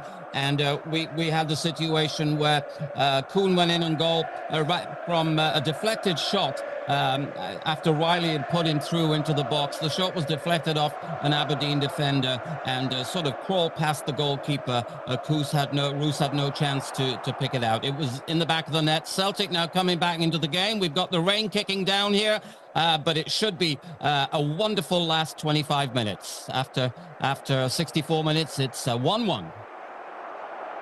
Brilliant stuff. Thank you very much, Mark. Straight off to Goodison Park. Let's see how the changes have settled it into this game. Have they made Tottenham a bit more robust in this one, Matt, sorry? Absolutely, they have. It's Kulusevski getting involved.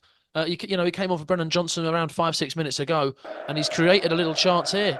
He's given it sort of front post pass into Richarlison, who's made a darting direct run towards that front post, and he's tried to curl it at the near post to beat Jordan Pickford. Jordan Pickford's had to force a good save. It's almost made a hat-trick for Richarlison. He's looking for that hat-trick. He's sniffing around. I don't know if Postecoglou will give him the full match. He might do.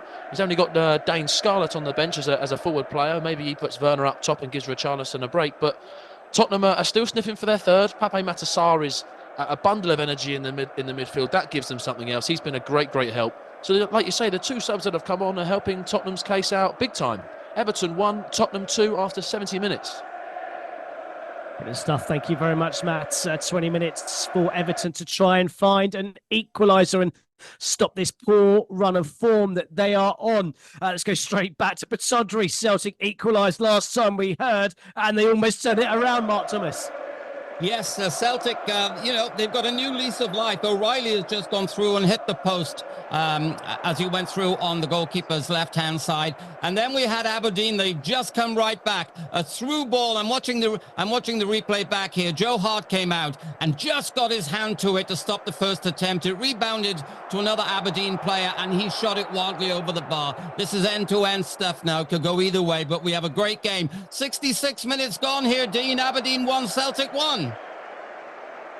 Brilliant stuff. Thank you very much. Sounds like that one is heating up despite the mist and the rain falling down in northern Scotland. We're into the last quarter of this game. It's time to get the latest odds powered by NairaBet.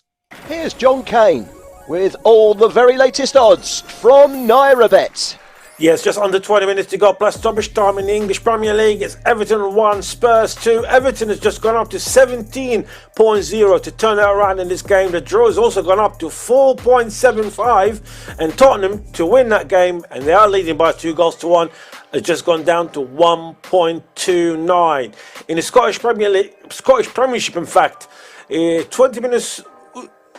20 minutes or so to go. It's Aberdeen 1, Celtic 1. Aberdeen on 9.0 to win that game. The draw has just gone down to 2.25, and Celtic away win is 2.0.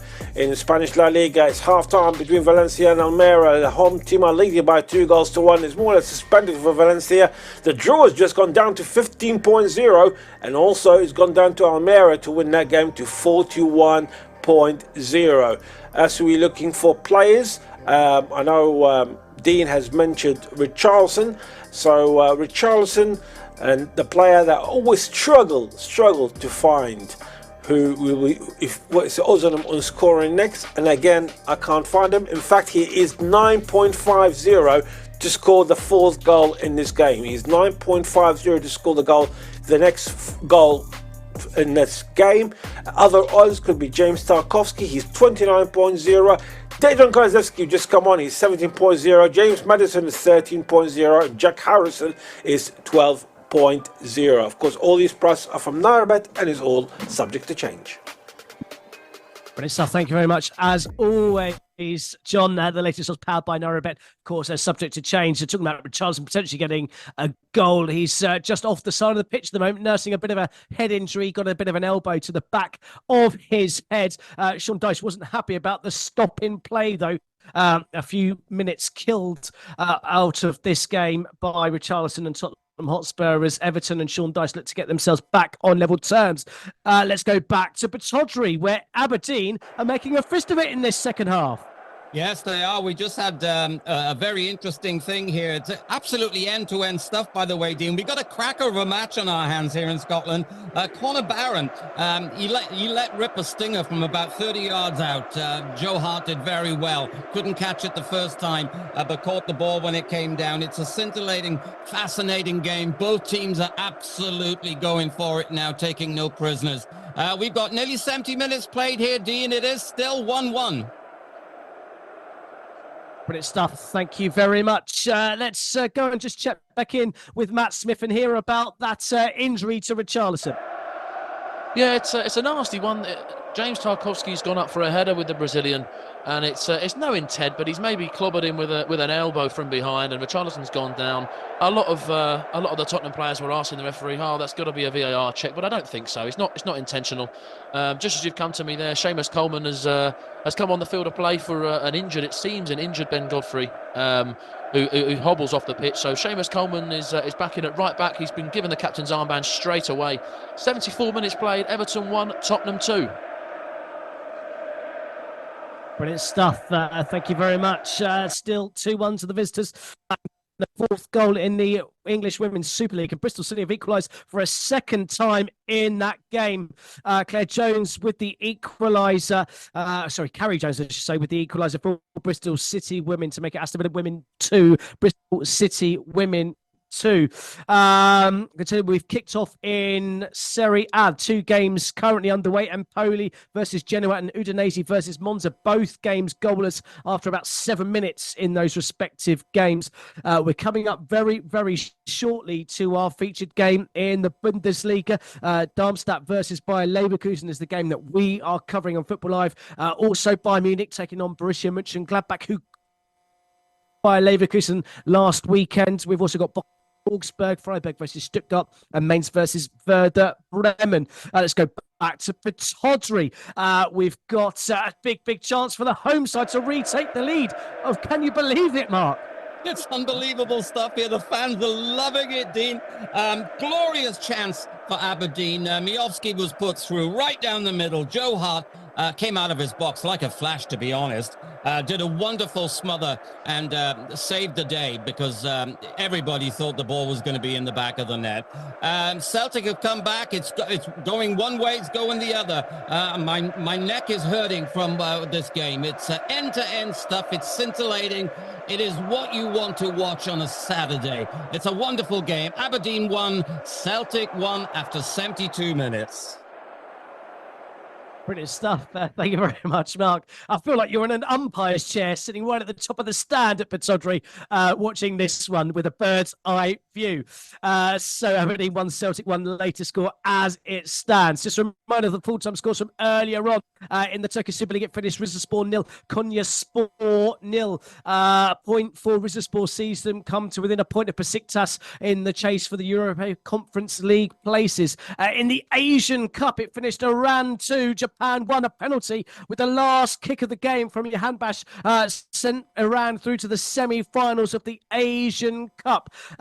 In the English Premier League, we heard from Matt Smith. It's still Everton 1, Tottenham Hotspur 2 as we're into the final 13 minutes plus stoppage time of that one. In the English Women's Super League, Aston Villa Women 2, Bristol City Women 2. In the Scottish Premiership, Aberdeen 1, Celtic 1. It's just kicked off the second half in La Liga. Valencia 2, Almeria 0 is the latest score. And in the Turkish Super League, the game that's currently going on, Başakşehir 1, Istanbulspor 0 is the latest score. We're about 6 minutes into the second half. Let's go and rejoin Matt Smith at Goodison Park. Tottenham enjoying a bit of control in this one now. I'm just seeing things out, would you say?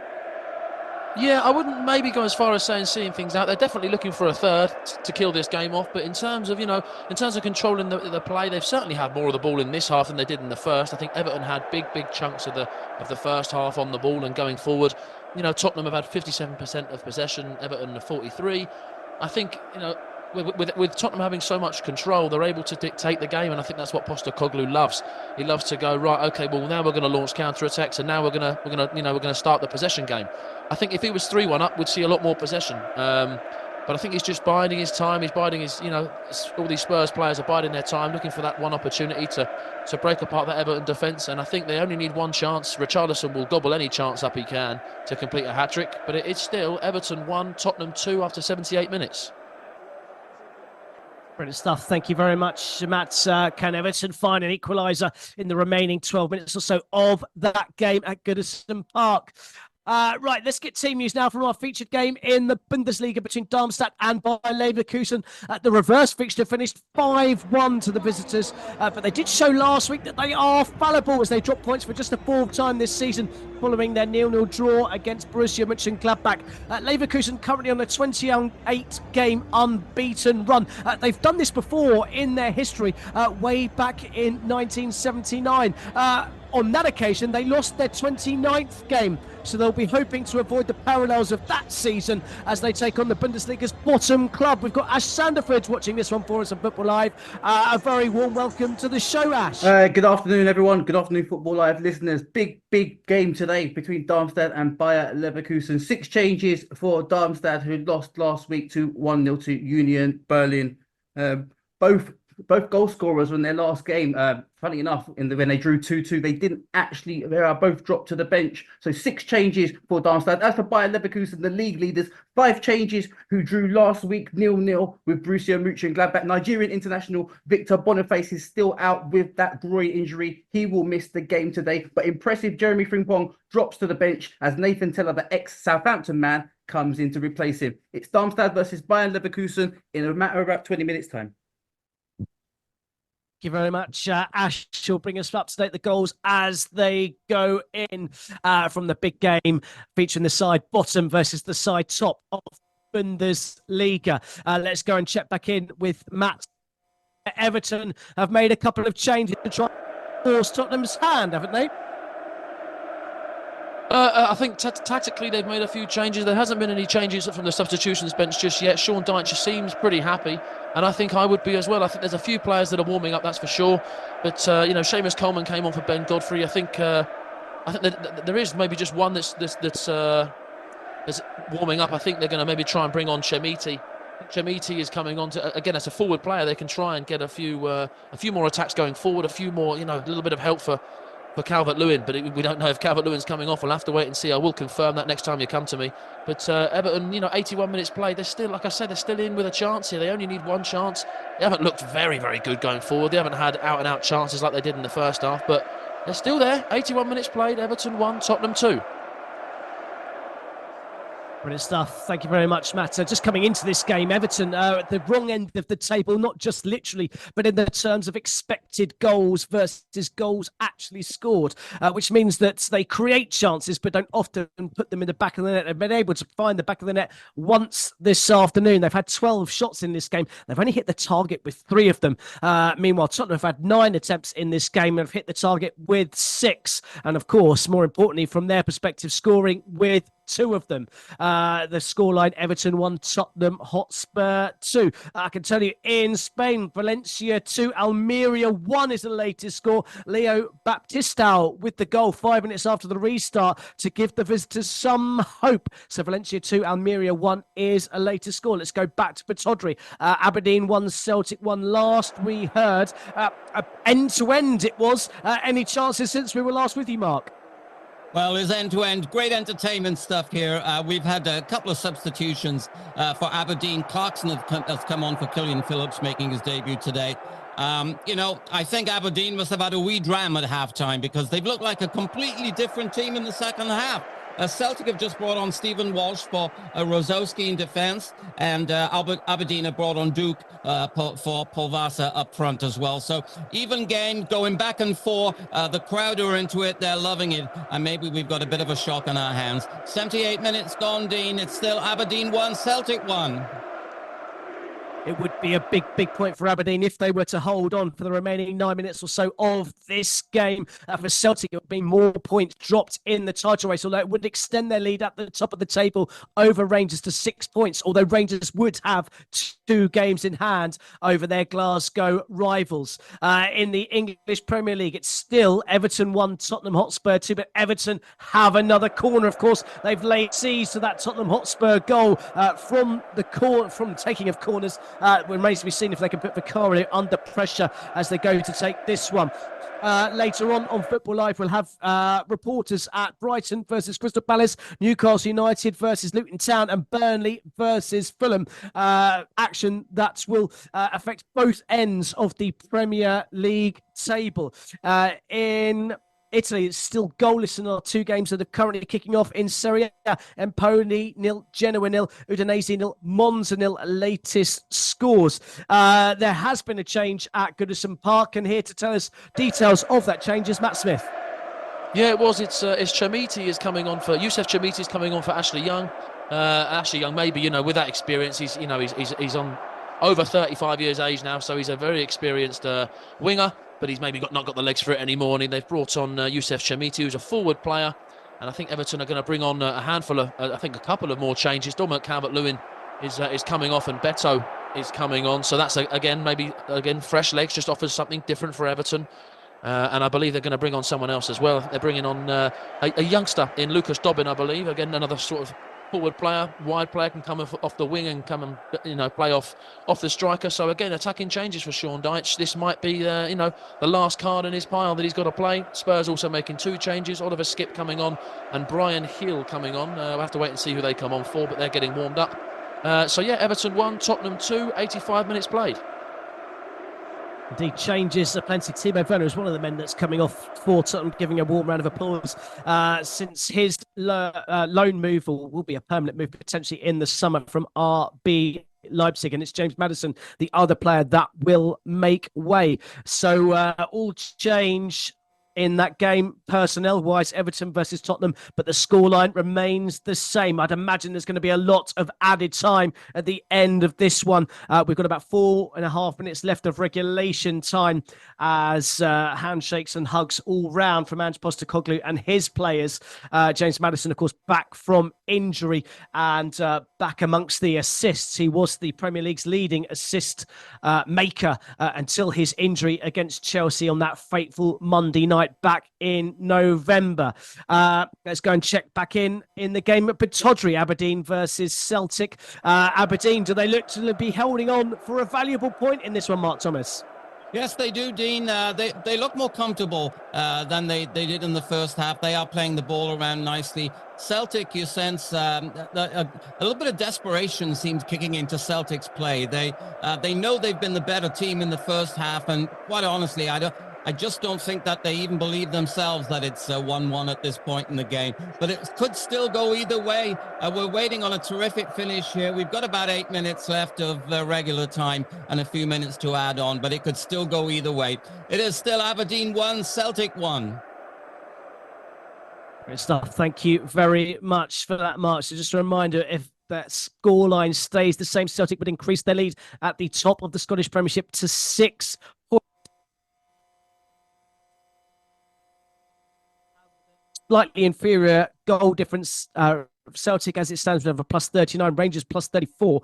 If Rangers were to win by a big margin in both of their featured games, or both of their games in hand, they could potentially leapfrog their Glasgow rivals and set up a penultimate, or set up a pretty thrilling league title race in Scotland. I can tell you that the ball has hit the back of the net again in Scotland. The goals, powered by NairaBet. And it's Aberdeen who have found the back of the net. VAR are having a long check of this goal. And I can tell you the goal has been disallowed. So just as quickly as the goal has been announced, the goal has been disallowed. It's still Aberdeen 1, Celtic 1. Boy, oh boy, that would have been a huge goal for Aberdeen, and a huge goal as far as Celtic and Rangers are concerned at the top of the table. Let's go and check back into Goodison Park. Everton versus Tottenham. Any signs of Everton pushing for a late equaliser in this one? Well, yes, Chermiti just had a fantastic chance to equalise. It's a good cross in the box by Dwight McNeil, I believe. He swung it right in, and Chermiti has absolutely nobody around him.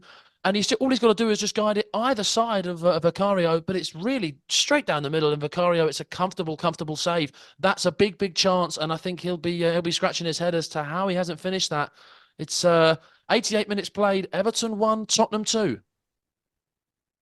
Brilliant stuff. Thank you very much, Matt. Tottenham preparing another change as Højbjerg coming off and the big Romanian centre-back coming on, Dragusin, for the remaining 3 or 4 minutes of this one, as Tottenham will go for a back five and try and see out this Everton pressure in the remaining minutes or so.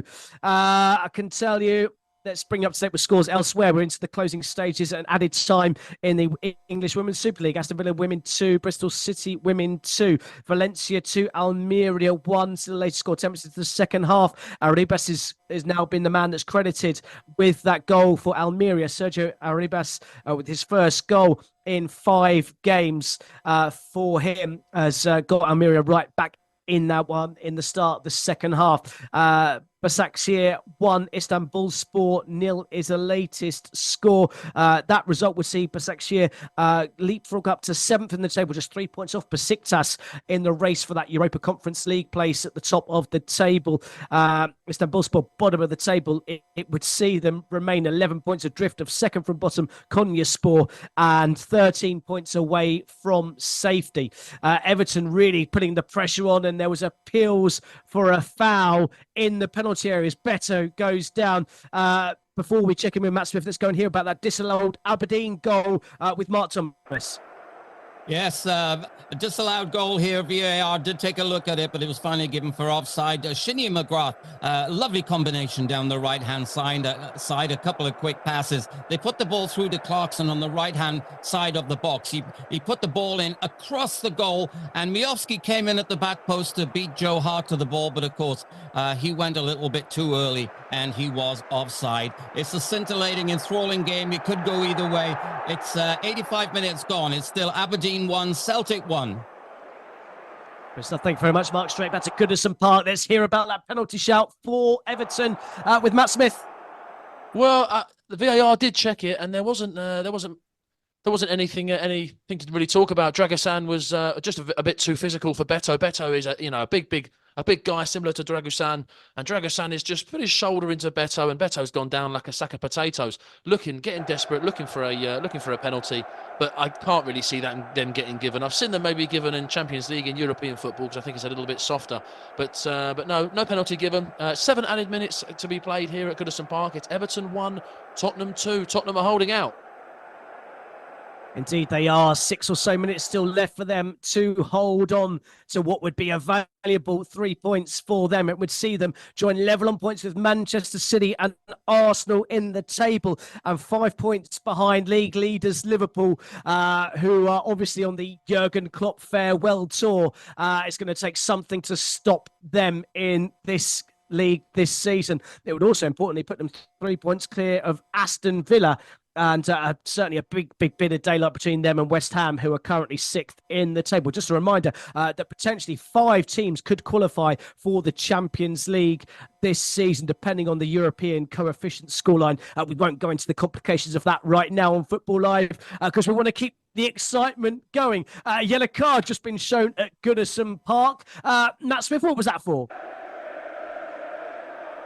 I didn't quite catch it. I think it might have been for a little bit of argument, pushing players off the ball. I think Everton are in a little bit of a rush to get a free kick from Jordan Pickford, but James Garner's getting a little bit aggressive, a little bit desperate, which is understandable. And I think Tottenham are, like you say, just holding on in there. They put the back 5 in. The Dragusin's come on, and they're just holding on, which is not really what we expected Tottenham and Postecoglou Spurs side to do, but needs must. Everton 1, Tottenham 2 into the 92nd minute. Tottenham will surely get a counter-attack or 2. Everton will surely get a chance or 2. Once again, Beto's thrown himself down to the floor just outside the area. There's absolutely no indication that the referee was going to even look at that one. But Everton do have a free kick on the edge of the area and are looking dangerous in this one. It is a different looking Tottenham side that are looking to defend their leads rather and hold on to it rather than keep playing their way through. It's Dragusin, again, the man who's been penalised or who wasn't penalised for a little shoulder charge on Beto, but Everton do have a free kick in a promising position. Sean Dyche has just been shown a yellow card. There's going to be 6 minutes of added time at Pittodrie. Aberdeen 1, Celtic 1. Let's go and just check back in once more with Mark Thomas.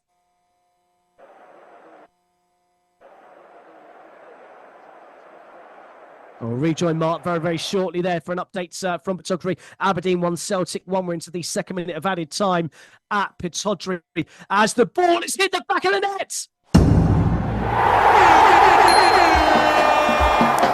The goals, powered by NairaBet. And Tottenham couldn't hold on. Everton find an equaliser from the resulting free kick. It's the defender Branthwaite with the goal. Let's go and hear about it in more detail with Matt Smith. Oh my goodness me. I do believe they're going to look at a foul on Vicario again, but that's how Everton have found success in this game, from set pieces, from corners, and it's a set piece, and Jared Braithwaite is again hounding Vicario, but he gets his head and he's able to nod it in. It's a fantastic point if it stays like this for Everton. I'd argue that they probably do deserve it. It's a free kick sort of just in the Tottenham sort of final third, and it's swung in by James Garner. They're checking offside, they're checking fouls. But it's a good flick of the header. I think it might have even come off Romero, who's maybe flicked it towards his own goalkeeper. It is Romero's flicked it backwards, and Branthwaite is maybe 2 yards out. He does header it in.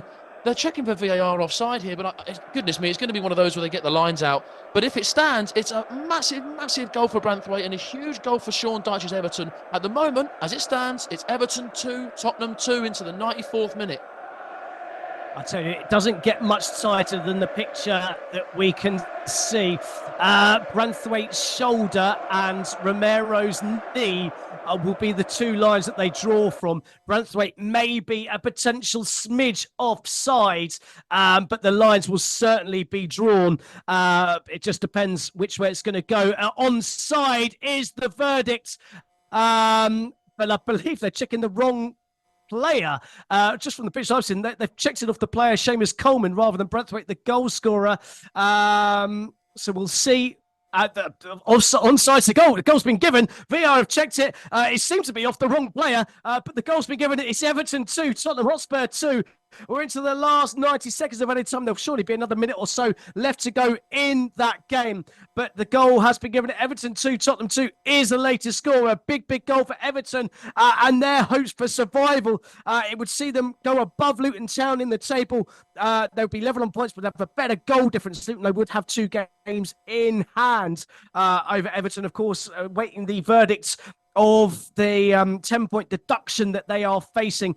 We'll hear the results of that in the next month or so. There was a penalty in the Liga, Valencia versus Almeria. The penalty's been missed. Valencia had a chance to restore their 2-goal lead, but Papelou managed to hit the post with his spot check, and it remains Valencia 2, Almeria 1. That is the latest score. I mentioned a game Tottenham played away from home against Wolves, where they conceded late in stoppage time for an equaliser and then conceded a late winner to Wolves. I wonder if there's a sense of deja vu amongst the Tottenham players in this one. Let's see how they've responded to conceding that equalising goal with Matt Smith.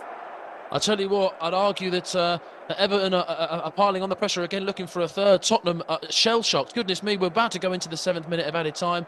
You're guessing there's maybe going to be 1 or 2, maybe 90 seconds of added time. But Tottenham, we said that this is a different-looking Tottenham side. They're soaking up the pressure. They're putting 5 at the back. I'd argue they're almost like an Erik ten Hag Manchester United. They're just sitting on a 2-1 lead, which really wasn't enough. I said that Everton were still plugging away, and plugging away they have. They could be getting a valuable point at home against Spurs, who are, Champions League, qualification challengers. So this could be a big point for Sean Dyche, and a big statement to those doubting fans of Everton. Everton 2, Tottenham 2, 97 minutes played. Good stuff. Thank you very much, Mark. Let's go straight back to Todri. Still one apiece. We're deep into added time in this game as well. Any signs of a late winner in this one, Mark? Well, Celtic just had a free kick on the left-hand side. It was a beautifully crossed ball. A lot of challenges in the box. It missed everybody. Went out the other side and Aberdeen cleared it away. It's a very keenly contested last 5 or 6 minutes, to be perfectly honest with you, Matt. Both teams going for the ball. Aberdeen looks slightly the hungrier.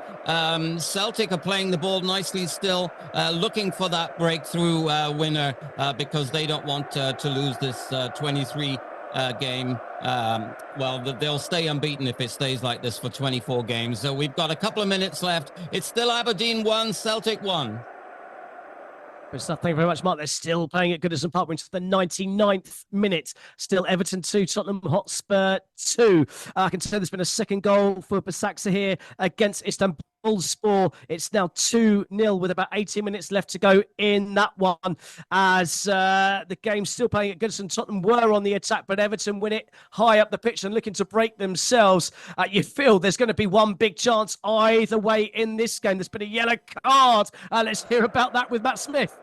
Yeah, it's all action here. Lewis Dobbin, again, just getting that aggressive side out, trying to get one last chance for Everton. It's a late challenge on Dragusan, who really, Dragusan has gone down, again, like a big heap in a pile, and he's holding his leg. It probably is a yellow card, but the theatrics make it a lot worse than it is. We're into the 99th minute, can you believe? Everton 2, Tottenham 2.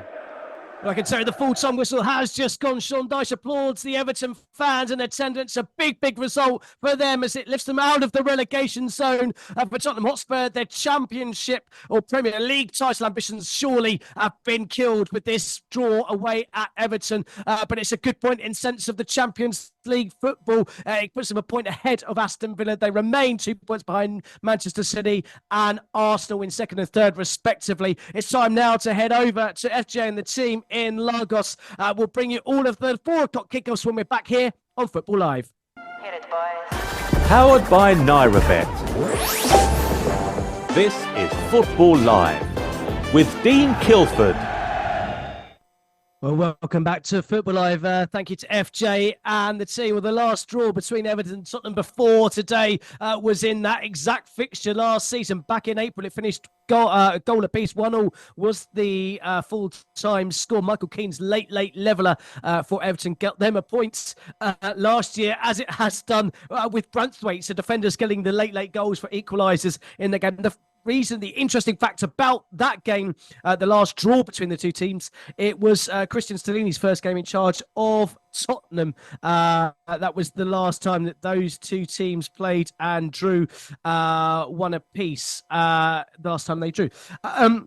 The last 2-2 draw between the two teams was obviously played in COVID times. Thank you very much, John Kane, for giving me that information. If I misunderstood what you're asking me, FJ, but hopefully we've given you some trivia between draws between Tottenham and Everton in recent years. Right, that was then. There was also a big game going on in Scotland. It finished Aberdeen 1, Celtic 1, and here to tell us all about it was Mark Thomas. Yeah, fantastic game up here today, Dean. Celtic in the first half, it was all about them. So many chances. They had a disallowed goal after 9 minutes. Lewis Palmer was an outstanding player today. Second half, Aberdeen came out, completely different team. After 50 minutes, Miovski, he broke the deadlock. Superb finish from outside the box, a lovely curling effort. Kuhn came on as a substitution for Celtic to make his debut. And a couple of minutes later, he scored. A scruffy goal, but, you know, they all count. We had a disallowed goal after 83 minutes for Aberdeen. Again, Miovski slightly offside. Both teams searched for that vital win, for that vital winner. And Aberdeen looks slightly the better team. They've taken a point from Celtic for the first time in 3 years. It finished here at Pittodrie. Aberdeen 1, Celtic 1. Brilliant stuff. Thank you very much, Mark Thomas, reporting there from Pittodrie. A big point for Celtic with their interim man Peter Levin in charge. For Celtic, they're 6 points clear at the top of the Scottish Premiership, but Rangers have 2 games in hand. including a game kicking off in just a few minutes' time at home to Livingston. The team news is certainly in amongst those 4 o'clock kickoffs, and we'll start with the game at the Amex Stadium, where if you're a betting man, 1-1 seems like the standout scoreline, given the fact that that finished that way in 6 of the previous 9 games between these two rivals, including the reverse fixture back in December. Matthew Key has got those starting 11s for us. Good afternoon to you from the South Coast, Matt.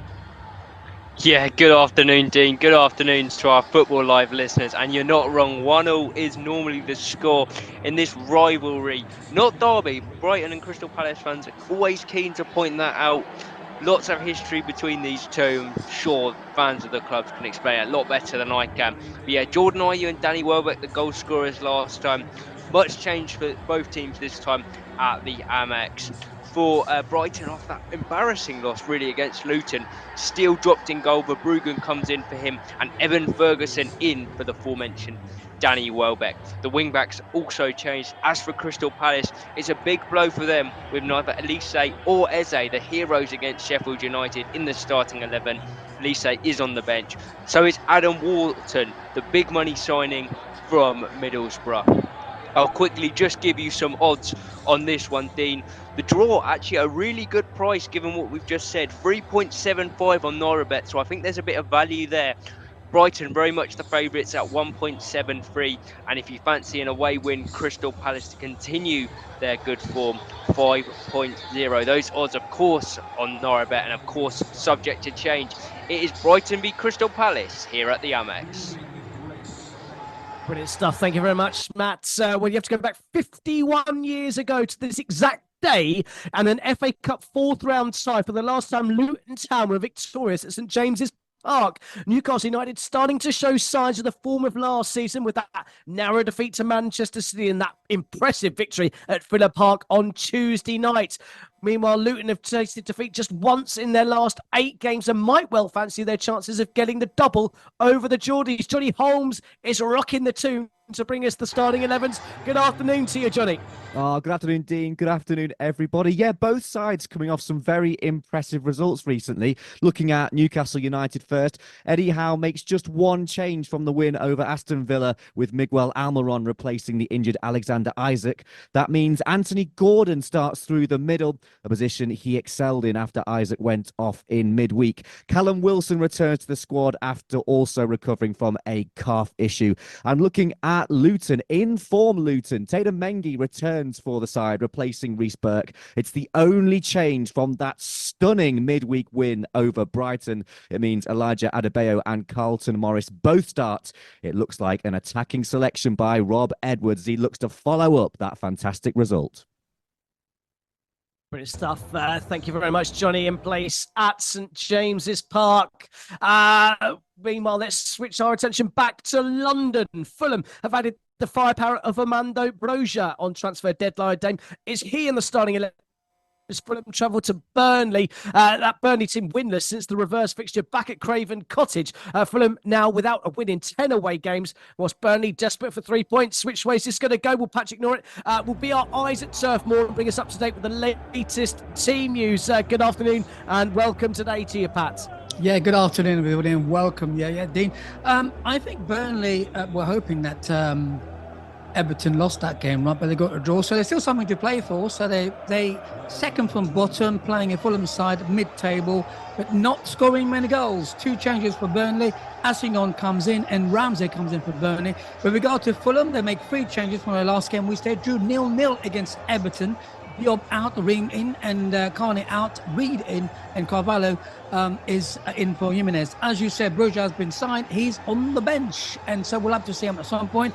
But I'm looking for a good game here because they're both footballing side. They pass the ball around. It's a tactical battle. Looking forward to it. 2 away from kickoff. Brilliant stuff. Thank you very much, Pat. We'll bring you all of the action with the 4 o'clock games kick off in just a couple of minutes' time. One of the full-time games that we've had earlier on Football Live, a dramatic late equaliser for the Toffees, saw them share the points with Tottenham Hotspur. It finished Everton 2, Tottenham Hotspur 2. And Matt Smith was there covering this one for us on Football Live. Richarlison was in the spotlight before the game and opened the scoring after just 4 minutes. Destiny Udogie found himself in the Everton box looking for an option. Richarlison popped up on the 6-yard box and swept the ball over Pickford and into the net. Everton were piling the pressure on Vicario from corners and they took advantage. Dwight McNeil swung a corner in, Tarkowski nodded it back into the box. We thought it was Dominic Calvert-Lewin who got the last touch, but Jack Harrison was awarded the equaliser 1-1. Everton were the more dominant of the two sides, but it was Tottenham that retook the lead before half-time. James Maddison's tidy feet managed to shift the ball to Richarlison on the edge of the box, who with his first touch curled a superb finish round Pickford to retake the lead for Spurs and get his second. Spurs regained some control in the second half. Everton plugged away, but they got their equaliser in added time. James Garner took a free kick, Christian Romero mistakenly flicked it backwards and Jared Branthwaite headed it in. Everton gained a valuable point that takes them out of the drop zone. Spurs dropped 2 valuable points. It's finished at Goodison Park. Everton 2, Tottenham 2. Brilliant stuff. Matt Smith for us there, reporting from Goodison Park, a point that sees Everton climb out of the drop zone ahead of the 4 o'clock kickoffs for Tottenham. Well, they strengthen their position in 4th place, but Aston Villa could leapfrog them tomorrow if results go their way. Let's bring you up to date with the scores in the Bundesliga. Bayern Munich's currently goalless with Borussia Mönchengladbach. Of course, Mönchengladbach securing a point against Bayer Leverkusen last weekend. Bochum 0, Augsburg 0, Freiburg 0, Stuttgart 2, and Freiburg are down to 10 men as well. Undav and Furyk with the goal. Undav, of course, on loan for Brighton Hove Albion. 2 goals in the first 7 minutes for the home side. Freiburg reduced to 10 men after 18. Rull shown a straight red card for a apparent push on opposing player. And the latest score is Mainz 0, Werder Bremen 1. Duxch goal in the 2nd minute, giving the away side the lead there. We've just kicked off at the Amex Stadium, Brighton versus Crystal Palace. But let's check in with our featured game in the Bundesliga. Darmstadt versus league leaders Bayer Leverkusen. Goalless half an hour into this one. Ash Sandiford can break down how that first half has gone. Yeah, still goalless as it stands between Darmstadt and Bayer Leverkusen. It's a good little game, to be honest with you. All players are quite up for it, and Bayer Leverkusen, the league leaders, you can see why they've got the best defensive record in the league so far. They've only conceded 14 Bundesliga goals all season, and to be honest with you, Darmstadt haven't really had a sniff. Early booking for Robert Andrich with his studs up, just catching Emir Karagic after 7 minutes, and a quick flash shot from Adem Hojsek with his left foot just flashed it across the goal. But as it stands, really, really good paced game here between Darmstadt 0, Bayer Leverkusen 0. Brilliant stuff. Thank you very much, Ash. So still goalless. Bayer Leverkusen trying to get the breakthrough against the bottom club, Darmstadt. But as it remains goalless, as it does in the other game, the team vying for that league title, Bayern Munich goalless at home to Borussia Mönchengladbach. All eyes will be on both of those games in the Bundesliga. In La Liga in Spain, it's just finished. Valencia 2, Almeria 1. Valencia took a 2-goal lead. Hugo Duro with the opener after 15 minutes before Yaremchuk added a second midway through the first half. Arribas pulled one back 5 minutes into the second half for Almeria before Pepulu missed a penalty for the hosts. Leo Baptistao got a straight red card in added time as Almeria are pushing on to try and find an equaliser. But it's a big result for Valencia, who go to within 1 point of the top 4 players. I can tell you, in Germany, we've had the opening goal. The goals, powered by NairaBet. And it's Bayer Leverkusen who have broken the deadlock in that game. Nathan Teller, the Nigerian, with the goal midway through the first half to make it Darmstadt 0, Bayer Leverkusen 1. And in the Premier League, we've had our first goal of the afternoon. The goals, powered by NairaBet. When I say of the afternoon, I mean, of course, of the 4 o'clock kickoffs here on Football Live. And it's Brighton Hove Albion who have taken the lead against their bitter rivals, Crystal Palace. It's Brighton Hove Albion 1, Crystal Palace 0. Here's Matthew Key to tell us about it. Well, we said it could be a 1-1 draw, Dean, but it's already 1-0 to Brighton and Hove Albion. They've shrugged off the midweek performance and they've scored inside 3 minutes here, and it's captain Lewis Dunk with the goal. It's a corner. It's just a simple routine. Corner goes in. Lewis Dunk just gets up really well, heads it down into the bottom corner. Perfect start for the home team. Palace back to that poor away form. We saw them concede corners against Arsenal. They've done it again here. It's Brighton 1, Crystal Palace 0. Great stuff. Thank you very much, Matt. Reporting from the Amex Stadium. Brighton have got really poor form at the moment. Just 3 wins from the last 16 games in the league. Roberto De Zerbi not happy with his side's lack of signings in the January transfer window, but his side have the lead over their bitter rivals, Crystal Palace. And Lewis Dunk, the man who has come up with Brighton from League One all the way to the Premier League, very much the heart of this team, who has got that goal inside of 4 minutes. Let's go and hear about that goal in Germany. Darmstadt 0 by Leverkusen 1. Here's Sandefjord. Yeah, as you said, Darmstadt 0 by Leverkusen 1, and it's a great goal from the Nigerian Teta. It's a fantastic goal, to be honest with you. It's a great break on the left-hand side. I think Granit Xhaka has kind of popped it out on the left. I think it was over to, I'm trying to think who it was. He was over to Alex Grimando. He popped it to Alex Grimando. Alex Grimando's cut the ball back, chipped it to the back post, and it's Nathan Tello with a bullet header down into the ground. Great little finish and a great build-up play. And I think, to be honest with you, Darmstadt fans knew it was coming. There was a lot of pressure building from Bayer Leverkusen, but it's a great start for them, and they're going to still be top of the league if they continue like this. It's Darmstadt 0 by Leverkusen 1. Brilliant stuff. Thank you very much, Ash. Not only if it stays like this will they remain top of the league, they'd increase their lead to 5 points at the top of the table as Bayern Munich are losing at home to Borussia Mönchengladbach. A goal with 10 minutes before the halftime by the Swiss Nico Elvedi has made it Bayern Munich 0, Borussia Mönchengladbach 1. A shock on the cards in Germany.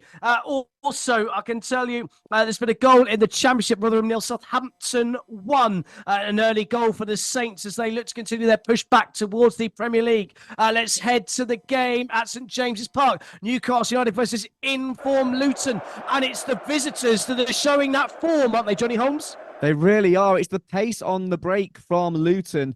Ogbene down the right-hand side is released, the ball over the top, and he's charging through on goal. Tries to play it across the Newcastle box, but it is blocked and cleared away. But Anthony Gordon for the home side has looked a real threat early on. He's been picking up some space, dropping into holes and trying to link up the play either side of him.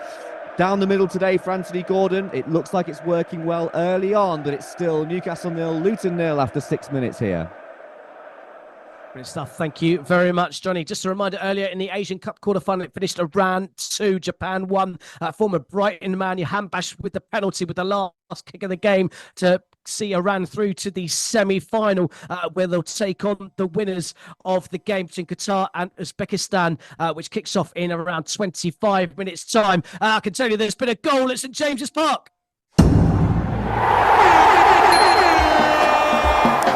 The goals, powered by NairaBet. And it was the visitors started strongly in that game, but it's the home side that have taken the lead. It's Newcastle United 1, Luton Town 0. A big goal for Newcastle as they look to continue their form, their resurgent form. Players coming back from injury. It's showing in the style of football they're playing, and they've taken the lead inside 7 minutes at St James's Park to make it Newcastle United 1, Luton Town 0. Let's go and check in with the only game in the Premier League without a goal. Burnley versus Fulham. Let's see how this one has started, Patrick Norrie. It started very quickly, actually, because both teams, I would say Burnley at the moment doing a bit better, they're keeping the ball better, moving the ball around, but not very clear chances at the moment with 6 minutes gone, still Burnley 0, Fulham 0. Thank you very much, Pat. Let's go and hear about that goal for Newcastle United from Sean Longstaff with Johnny Holmes. Yeah, it's a really well worked goal, Dean. It's swept out wide to Kieran Trippier on the right-hand side, whose ball is low across the box, and it's not much pace on that ball comparatively, and you think that a Luton player is going to get on the end of it and clear it away, but no, it's Sean Longstaff breaking into the box late from midfield, and he sweeps it into the back of the net. Nothing Kaminsky could do. Probably would want more from his defenders there to track the run. It didn't happen, and Longstaff puts the home side in front. Newcastle 1, Luton 0, 8 minutes played.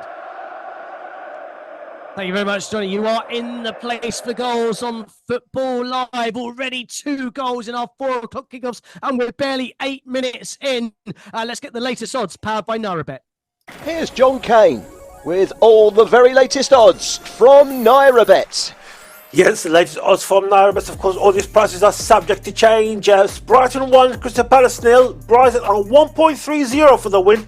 The draw is 5.50, and away win for Palace is 10.0. Newcastle Luton. Newcastle just scored. They're leading Luton by a goal to 0. Newcastle are 1.22 for the win. The draw is 7.0, and away win for Luton is 12.0. Burnley Fulham still 0-0 after 9 minutes. Burnley are 2.75 for the win. The draw is just 3.20, and Fulham away win is 2.70. So the odds are a bit more, very similar for both teams. The German Bundesliga. The game that we're concentrating is Darmstadt 0, Bayer Leverkusen 1. Darmstadt are 23.0 to turn it around, 8.0 for the draw, and Bayer Leverkusen is 1.15 to win that game. The interest of the game in the Bundesliga are Bayern Munich. They're losing at home by a goal to 0 to Borussia Mönchengladbach. Bayern Munich are 1.67. That's a very good odds if you want to play big on that game, on Bayern Munich to win and turn it around. The draw is 4.0, and Borussia Mönchengladbach are 5.25. 53 minutes gone in Serie A between Udinese and Monza, and Empoli and Genoa. They're both 0-0. Udinese are 2.50 for the win. The draw is 2.20, and away win for Monza is 5.25. For Empoli, it's 3.50 to the win. The draw is 2.0, and Genoa just gone up to 4.0. If you fancy both teams to score, well, if you think it's going to be both teams to score in the English Premier League, let's concentrate on that. Between Burnley and Fulham, it's 2.0. If you think both teams to score between Newcastle and Fulham, I mean, you both have to score again for Newcastle, and at least one more from Luton, it's 1.53. And both teams to score, Brighton again, and a goal from Palace is 1.62. Of course, all these prices from NairaBet, and is all subject to change. Great stuff. Thank you very much, John. The latest was powered by NairaBet higher on Football Live. Let's go straight back to Turf Moor. Burnley against Fulham, and it's the home side that had the best chance of the game so far, Patrick Norris. Yeah, they're looking better, much better on the ball. The ball was in midfield. Brownhill, the midfield player, got it to Abdoni on the left-hand side. He then crossed the ball, but Foster just could not put it away. Could have been 1-0 to Burnley, but still, with 10 gone, Burnley 0, Fulham 0. Thank you very much, Patrick. Head straight to St James's Park to see how Luton have responded to conceding that early Newcastle goal, Johnny Holmes.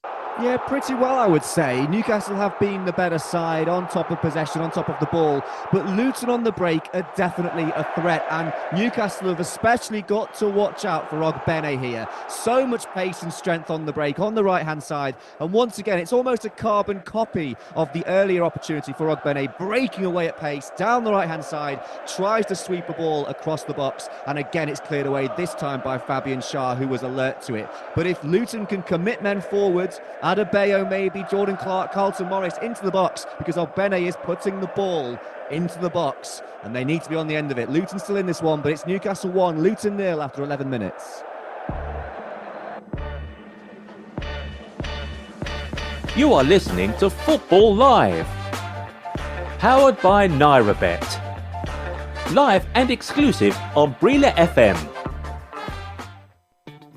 Tomorrow on Football Live, we have some massive matches as the Premier League gets back into full swing. We start at Stamford Bridge. Chelsea's excellent recent home record will be put to the test by the in-form Wolverhampton Wanderers. At the Emirates, 2 genuine title contenders come together in the match of the weekend. Arsenal are at home to Liverpool.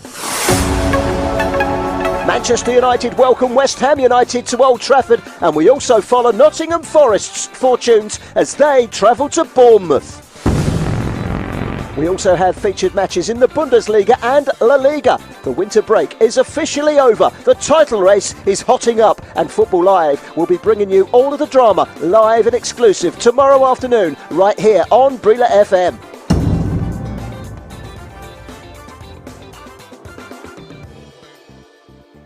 And you could not have scripted this. It's a very erotic voice, by the way. And Sean Dyson. I have gravel for breakfast. Liverpool leaving gaps left, right, and centre. Unbelievable. Oh, Liverpool fans. Oh, Liverpool fans. Your emotions must be going all over the place. Boom. Liverpool 7, Manchester United 0. This is just incredible. We lack belief. You'll struggle to find a better team in form than Unai Emery's Aston Villa. But very happy. It's very good. 4 hours of football every Saturday and Sunday on Brila FM with Football Live. Get involved in NairaBet Sunday Special and net yourself a free bet. Arsenal face Liverpool at the Emirates, and we are giving away a 100% matched free bet up to 1,000 Naira. Whether you back the Gunners or the Reds, even if your bet does not win, you will still be eligible for the free bet. All you need to do is log in to www.nairabet.com. Bet on Arsenal vs Liverpool. Receive your free bet to use on any sports or virtuals. The qualifier does place a bet on either the pre-match markets or in play. Full details can be found on our promotions page. Must be over 18, minimum odds of 1.5. Must be a real money bet. Cashed out bets do not qualify. General and free bet terms and conditions apply. Please gamble responsibly. Let's get back to the action on Football Live. Powered by NairaBet.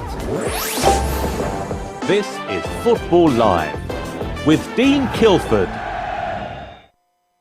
I can tell you there's been some goals in the English Championship. It's Hull 1, Millwall 0, Preston North End 2, Ipswich Town 0. There's a bit of a shock on the cards there. 2 goals inside the first 8 minutes for the home side for mid-table Preston against high-flying Ipswich Town. Rotherham 0, Southampton 1 was the latest score. I brought you that goal earlier. A big goal in Germany. Bayern Munich have equalised against Borussia Mönchengladbach, and it's Pavlovic with the equaliser.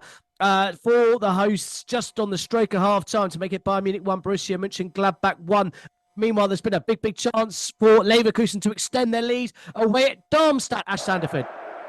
Yeah, huge chance. And it's a funny chance, to be honest with you. It's still currently Darmstadt 0, by Leverkusen 1. But it's a funny chance because Hoyzek gets kind of brought down just outside the 18-yard box. And Xhaka's got his hands in the air saying to the referee, are you going to blow up for a free kick? Because it's in a great position for a free kick. And in the end, the referee just lets it go. And Xhaka pops it in. And it's again Teller. He comes in on the right-hand side and he smashes it against the goalkeeper. It's a really great chance. And to be honest with you, in the end, it was great refereeing play, letting him play advantage. But no goal in the end. Great chance for Bayer Leverkusen to go 2-0 up. But it's still Darmstadt 0, Bayer Leverkusen 1.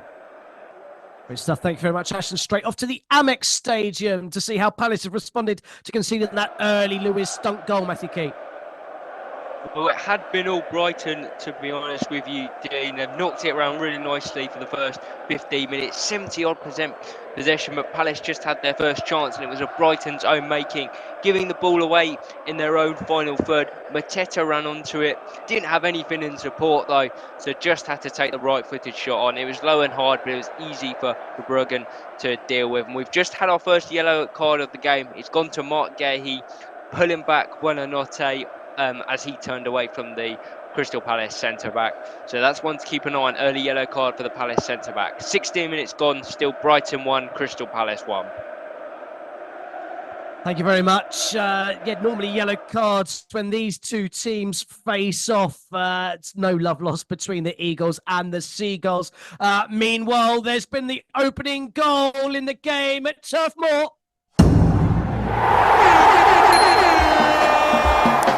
The goals, powered by NairaBet. And it's the side without a win in 10 away games who have taken the lead. It's Burnley 0, Fulham 1. Paulinho with the goal to give the visitors the lead in that one. A big goal, that is. And another crushing blow potentially for Burnley and their hopes of staying in the Premier League for another season. Burnley 0, Fulham 1, a latest score. I can bring you up to date with some goals elsewhere in the Scottish Premiership. Hibernian 0, St Mirren 1 after 15 minutes, and Motherwell 0, Kilmarnock 1. Then the latest goals, the only goals of the 4 o'clock kickoffs in the Scottish Premiership. Rangers, of course, at home to Livingston, looking to capitalise on that draw for Celtic away at Aberdeen. It's half-time in the game between Darmstadt and Bayer Leverkusen. But let's go and hear about that opening goal at Turf Moor from Paulinho with Patrick Norrit. Yeah, I would say to you it was against the play, but guess what? Fulham won a corner on the left-hand side, which is Burnley right-hand side. They took it, and Paulinho near post just flicked it. And someone behind him who just flicked it 1-0 to Fulham. So we've 17 gone, Burnley 0, Fulham 1. The visitors with the lead there, and of course they've got £5 on the bench should they need it, in the sense of new loanee signing Armando Broja, but they don't need it at the moment as Paulinho has given them the lead at Burnley, and Vincent Kompany's got some work to do if they're to turn their fortunes around in that game. Luton Town are pushing for an equaliser hard at St James's Park. Let's hear about their latest chance with Johnny Holmes. Yeah, they really are, Dean. And I think Luton are still certainly in this one. They've had their first proper opportunity to get a shot on goal. It's a corner whipped in, and underneath it was Carlton Morris. I say underneath it because the ball was a little bit too high. He's running backwards to try and generate some power on the header. He wasn't quite able to do that. Fairly comfortable save for Martin Dubravka. But it's been end-to-end last 5 minutes, and forward came Newcastle. Anthony Gordon released, this time off the left. He's been on the right-hand side and the left-hand side. He's here, there and everywhere as Gordon, but he wasn't able to find the cross into the box. Good fun to watch this one. Newcastle 1, Luton 0, 90 minutes played. Thank you very much. I can tell you that Plymouth have taken the lead at the SwanseaCity.com stadium. Swansea 0, Plymouth 1 is the latest score. It's half-time of the game, our feature game in the Bundesliga. Darmstadt 0 by Leverkusen 1. Here to tell us how the half went down is Ash Sanderford. Yeah, half-time here. It's Darmstadt 0, Bayer Leverkusen 1. And a great game, to be honest with you, but really dominated by Bayer Leverkusen and Xabi Alonso's men. In the end, after about 7 minutes, there was a booking that could have been a sending off, to be honest with you, for Robert Andrich with his studs up, clipping the Darmstadt defender. Darmstadt defender going down like a sack of potatoes. Really, really bad tackle. But in the end, it was just the booking. After 33 minutes, it was a great build-up play. Xhaka putting it over to the left-hand side to Alex Grimando. Grimando just cut in, chucked it back to the left-hand side of the back of the post, and Nathan Teller with a bullet header into the ground, past the goalkeeper, no chance for the Darmstadt keeper. It's a great build-up play from Bayer Leverkusen, and it's a great start to their Bundesliga campaign on game week 19. It's Darmstadt 0, Bayer Leverkusen 1, half-time. Thank you very much, Ash. Meanwhile, there's been an equalising goal at St James's Park. The goals, powered by NairaBet. They've been pushing and pushing, and eventually Luton Town have found their way through the Newcastle defence. It's Newcastle United 1, Luton Town 1. Elsewhere, there's been a second goal at Turf Moor. The goals, powered by NairaBet.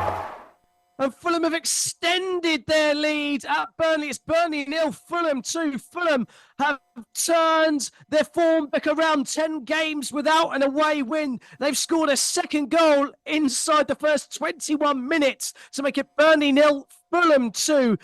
A big goal for them. I can tell you, Muniz scored the goal for Fulham. Also scored the goal for Luton. Let's go and hear about that Luton goal with Johnny Holmes.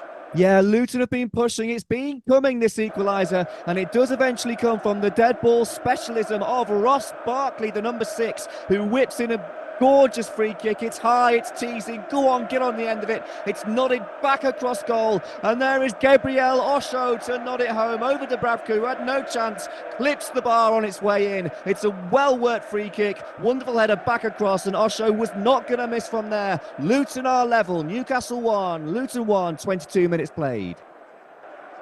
Game very much on at St James's Park. Let's go and hear about that second Fulham goal, Patrick Norrit. Describing this goal is fairly easy. It's like Sunday morning football. Basically, the ball was cleared out. All the Burnley came out without no pressure on the ball. A little dink over the top, and Nunez got on hold of it, sort of lobbed the goalkeeper, and it's 2-0. So with 21 gone, Burnley 0, Fulham 2. Against a runner play, I would say. Against a run away, but I can tell you, there's already been a third goal at St James's Park.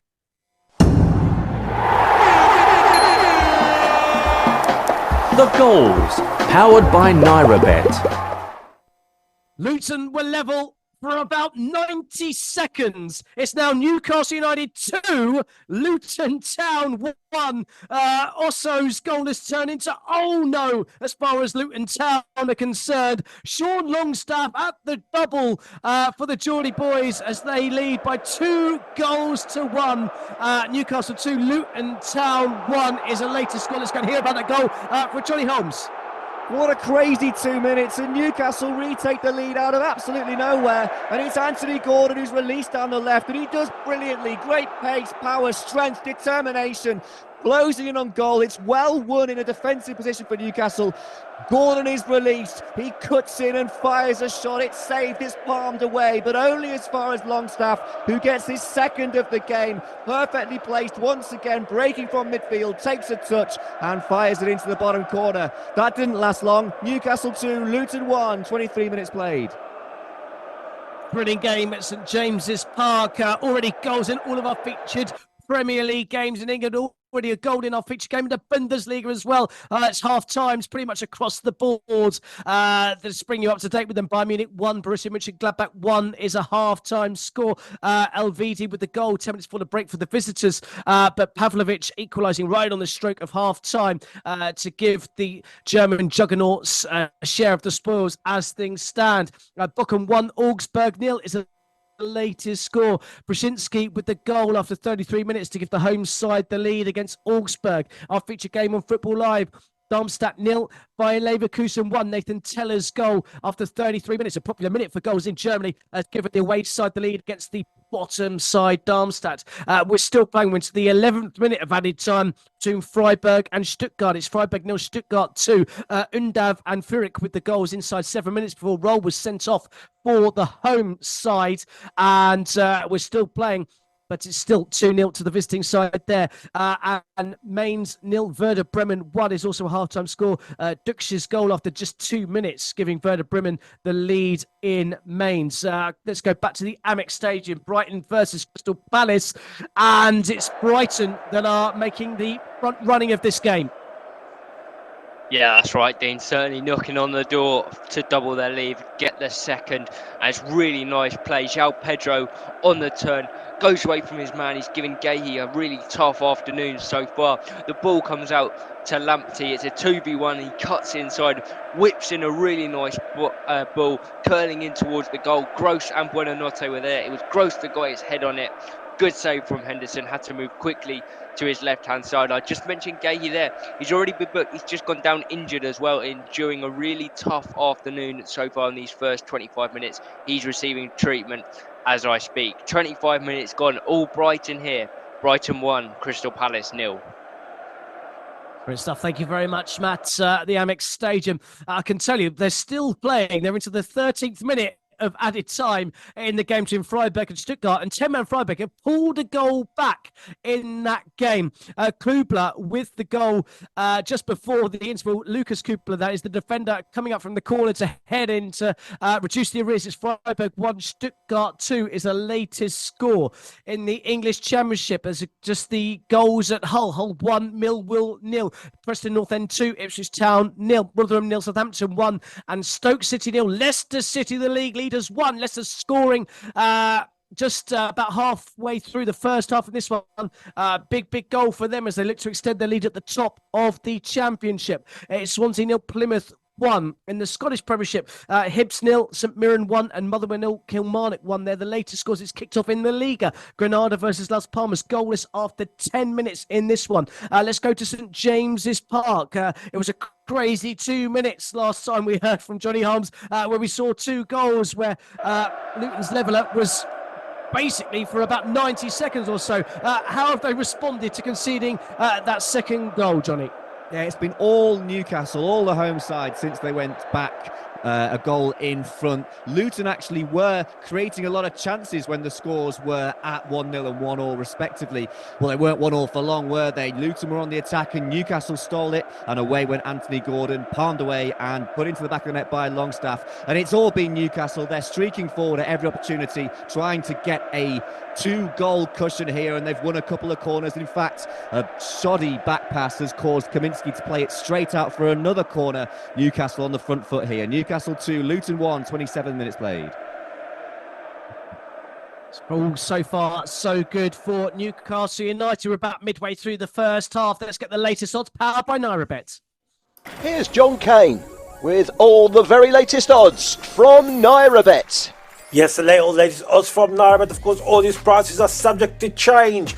Newcastle leading Luton by 2-1. Newcastle are 1.25 for the win. The draw is 6.0 and Luton is 12.0. Already scored at St James Park. Can they score 2 more? Brighton Palace. Brighton are leading by 1-0. Brighton are 1.29 for the win. The draw is 5.50 and away win for Palace is 13.0. Burnley losing at home to Fulham by 2-0. Burnley at home are 19.0 to turn it around. To get a draw is 9.0 and for Fulham to win that game is 1.14. It's half time in the German Bundesliga between Darmstadt and Bayer Leverkusen. Leverkusen are leading by 1-0 away to Darmstadt. However, the odds are well against Darmstadt at 26.0 to turn it around, 8.0 for the draw, and Bayer Leverkusen are 1.14 to maintain that lead. It's worth us asking Ash Sandiford if it's worth putting any money on Darmstadt at home. They're 26.0 with only 1 goal behind. Rangers are playing in the Scottish Premiership. 27 minutes gone, it's still 0-0. Rangers are 1.17 for the win. The draw is 7.0 and away win for Livingston has just gone down to 17.0. So I might tell you something. Spanish La Liga, Granada against Las Palmas, still 0-0 there. Granada are 2.25 for the win. The draw is 3.20 and away win for Las Palmas is 3.60. It's still 0-0 in both games in Serie A, but 20 minutes or so to go in both them games. Udinese and Monza 0-0. Udinese are 3.60 to nick the game, 1.60 for the draw and 7.0 for Monza to win that game. Empoli Genoa again 0-0. Empoli are 5.25 for the win. The draw is 1.50 and Genoa to win that game is 5.50. Of course, all these prices are from NairaBet and is all subject to change. Great stuff. Thank you very much, John Kane there with the latest odds powered by NairaBet. I can tell you that Leicester City have doubled their lead away at Stoke City. Daka scored the first and he's also got the second 2 and 3 minutes for the league leaders in the Championship as they're looking for a quick return back to the Premier League. Let's go and hear about an injury at the Amex Stadium, which is given an opportunity for the new man and the new arrival at Selhurst Park, Matthew Key. Yes, a real baptism of fire this for Adam Wharton, the new man. It's Gay that's gone off. I said he went down injured. I looked at the replay, really innocuous actually. It was that ball that was in from Lamptey, and Gay, it looks like he's jumped through it and fell really awkwardly, so that could be a serious problem for Palace, who are already missing some key players, no less Michael Elise and Eberiche Eze. But Wharton, come on, he's a central midfielder by trade, so it'll be interesting to see where he slots in. We're just looking to see it now, but whether Palace go for a change of shape or he has to not only make his debut in difficult circumstances, has to do it in the wrong position as well. But this has been such a dominant opening half hour from Brighton. Palace do need something to change if they're going to get back into this one, because at the moment looks like a matter of time before Brighton will find that second. Half an hour gone, it's Brighton 1, Crystal Palace 0. Thank you very much, Matthew. Let's now go to Turf Moor to see how Burnley responded to concede those 2 quick Fulham goals. Patrick Norris there reporting for Football Live. Yeah, Burnley are still trying to do the same thing, but they haven't changed. It looks to me that Fulham are dominating possession. It's like a training game for them now. They're just passing the ball around, and Burnley not really going in and trying to get the ball off of them. It won't be long. If they keep it like this, it won't be long. I see another one from Fulham. But at the moment, it's all Fulham up there, passing the ball around very easily. 31 gone. Burnley 0, Fulham 2. Good stuff. Thank you very much, Pat. So Burnley in dire straits, and it's looking like another poor afternoon for Vincent Kompany and his side. Let's bring you up to date with the Turkish Super League. It finished Başakşehir 2, Istanbulspor 0. Istanbulspor rock bottom of the Turkish Super League, and another defeat sees them 11 points clear, 11 points away from the team second from bottom in the table. I can tell you there has now been a second goal at the Amex Stadium. The goals, powered by NairaBet. Well, this game always ends 1-1 but it won't today, will it, Matthew Key? It's Brighton Hove Albion 2, Crystal Palace 0. Yes, to the delight of the Brighton fans, it's not 1-0, it's 2-0 to the home team, and it's Jack Hinchelwood that has got the goal. The young lad come through the academy, lifelong Brighton fan. This will mean the world to him to get a goal against Crystal Palace. It's another header for Brighton. It's another bit of poor defending from a Crystal Palace point of view. It's Lamptey that picks the ball up on the left-hand side, gets a bit of space, whips a really nice ball into the back post. It just stands up and Hinchelwood allowed to attack it, run onto it, heads it back across Dean Henderson, who's got no chance, and it nestles into the bottom corner. Dreamland for Brighton, disaster for Palace. It's a long way back now because it's Brighton 2, Crystal Palace 0. Indeed. Brighton in the league, and the man whose father used to manage and play for the club. He'll be proud of his boy coming up through the academy and getting on the score sheet for Brighton, who have added a third. The goals, powered by NairaBet.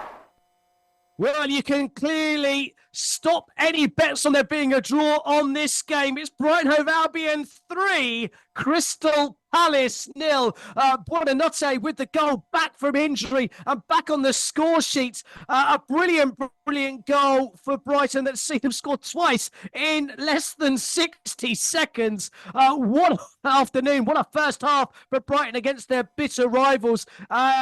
Brighton Hove Albion 3, Crystal Palace 0 is the latest score. Brighton blowing away the Eagles in that one. And certainly the Seagulls are on top of the feathered variety in that one. Let's go and hear about that goal with Matthew Key. Bedlam at the Amex. It's 3-0 to Brighton. Oh, it's a shocking goal from Crystal Palace to concede. It's straight from kick-off, Dean. The celebrations had barely finished from the second goal. I was still watching the replay of the second goal, and I look up and Brighton have made it 3-0. It's Buonanotte, as you say, and it's just so poor from a Crystal Palace point of view. They take their kickoff, they give the ball away immediately. I don't know what they're doing. It's so poor from them. Try and play it out from the back, give it away straight away to Pascal Gross, who runs onto it. He drives. There's no closing down from the Crystal Palace defence.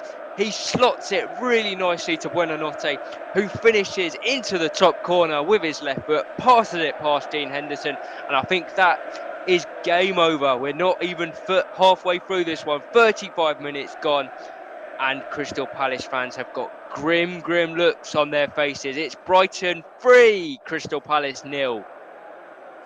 It's a long trip up the M23 for those Crystal Palace fans in their local rivalry, not local derby, against Brighton Hove Albion. St Johnstone have taken the lead away at Ross County, and St Mirren have got a second away at Hibs. The away side's doing the business in the Scottish Premiership. Let's go and hear about another chance for Newcastle United at home to Luton Town, Johnny Holmes. Yeah, Newcastle really turning the screw now, trying to put some clear daylight between themselves and Luton Town here. Some lovely link-up play. Gordon, Almiron, Grameres and Murphy all involved in a lovely passage of play that ended with Anthony Gordon laying it off for Grameres, who tried to go past the defender. In doing so, took a slightly heavy touch, which allowed the ball to fall into the grateful hands of Kaminski. That would have been a beautiful goal if he was able to get on the end of it. And Gordon, shortly after, sweeping a shot goalwards. It looked on first viewing like he'd miskicked it and fluffed his lines. However, it was actually a great block by the Luton defender. But Luton under the cosh here. Newcastle 2, Luton 1, 37 minutes played.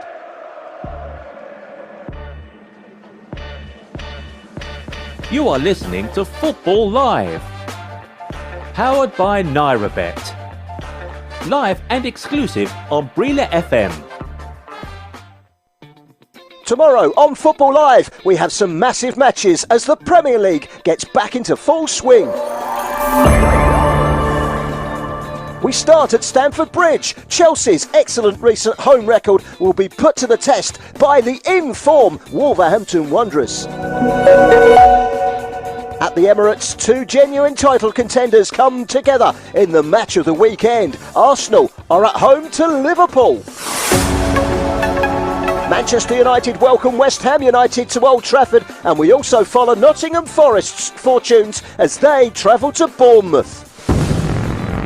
We also had featured matches in the Bundesliga and La Liga. The winter break is officially over. The title race is hotting up, and Football Live will be bringing you all of the drama live and exclusive tomorrow afternoon right here on Brila FM.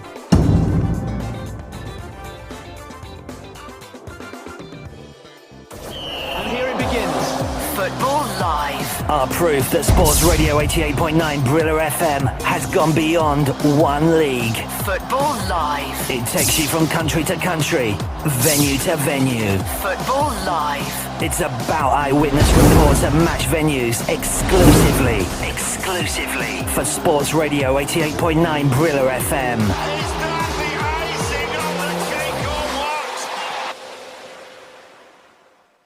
Super Eagles, let's go! NairaBet has a treat for you. Place a bet on any AFCON semi-final and get a 1,000 Naira free bet to use in play on the final. Whether you back Nigeria or any of the remaining teams, even if your bet does not win, you will still be eligible for the free bet.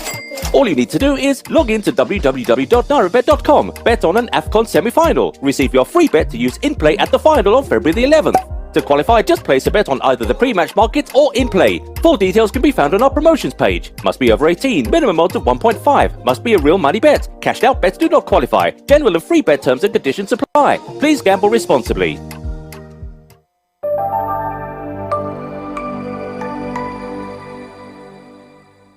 Let's get back to the action on Football Live.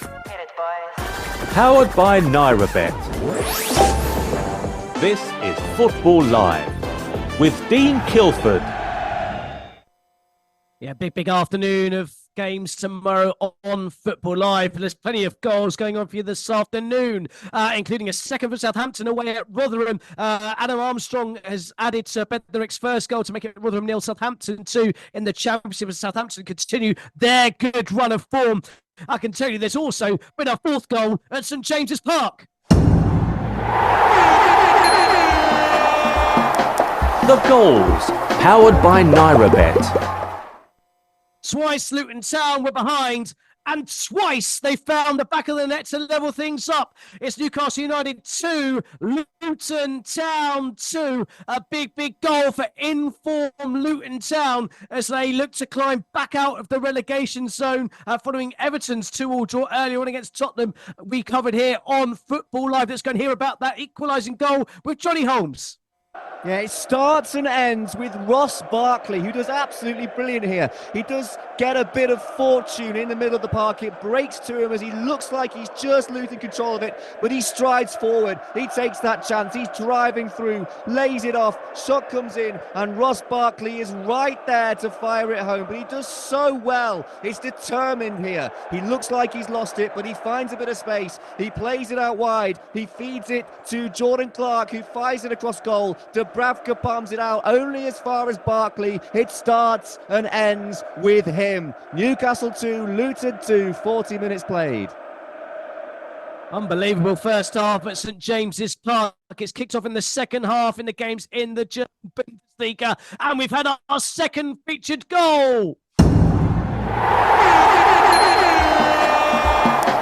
The goals, powered by NairaBet. And Nathan Tellers at the double. The Nigerian has got 2 this afternoon to make it Darmstadt 0, Bayer Leverkusen 2. Bayer Leverkusen are certainly going to be top of the league come the end of this afternoon's fixtures. It just depends on whether they're going to increase their lead at the top of the table or not. Let's go and hear about their second Teller goal with us, Sanderford. It's complete brilliant build-up play again from Bayer Leverkusen. It's Darmstadt 0, Bayer Leverkusen 2. And it's played out from the back. Really calm play from Bayer Leverkusen. They popped it and hit the pocket in the middle in the end. And Florian Wirtz is kind of on the half turn and he's bearing down on goal. And he had a chance to shoot and he was so unselfish. He faked to shoot. He slipped it into Nathan Tiller and he smashed it as hard as he could with the keeper's left-hand side. No chance for the goalkeeper and pretty much game over. It's still early to say that, but Leverkusen are cruising here. It's Darmstadt 0, Bayer Leverkusen 2. Big goal in Germany, and there's been a big goal in the Scottish Premiership as well, as Rangers have taken the lead just before the half-time interval against Livingston. It's Rangers 1, Livingston 0. Fabio Silva with the goal that would see Rangers go to within 3 points of leaders Celtic with a game in hand. Preston have increased their lead over Ipswich Town to 3-0. A big shock on the cards there. Preston North End 3, Ipswich Town 0, and it's also Watford 0, Cardiff 1 in the English Championship. Let's go and see how Fulham are getting on. 2 goals to the good last time we heard at Turf Moor away at Burnley. They're looking like increasing their lead, Patrick Norrie.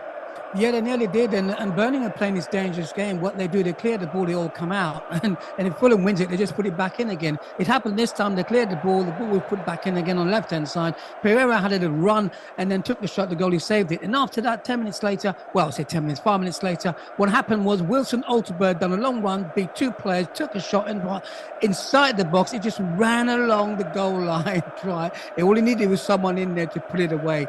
But with 43 gone, Burnley 0, Fulham 2. An away win for Fulham is a rarity, but it looks to be on the cards as it stands at Turf Moor this afternoon here on Football Live. I can see there's been a red card in the game between Granada and Las Palmas in the Liga. Piatowski has been sent off, a straight red card for the home side. We're midway through the first half. Granada down to 10 men, 0, Las Palmas 0 in La Liga. Let's check back into the Amex Stadium. Brighton Hove Albion with 2 quick goals that have completely shell-shocked this Crystal Palace side. Has there been any form of resistance or any sign of a comeback from the visitors? Well, they've had the best chance of the game. It was Jeffrey Schlupp. But they've had 2 shots in this game, Crystal Palace, and they've both been from Brighton, giving away the ball in poor areas, as opposed to Crystal Palace actually creating anything themselves. But Brighton give it away.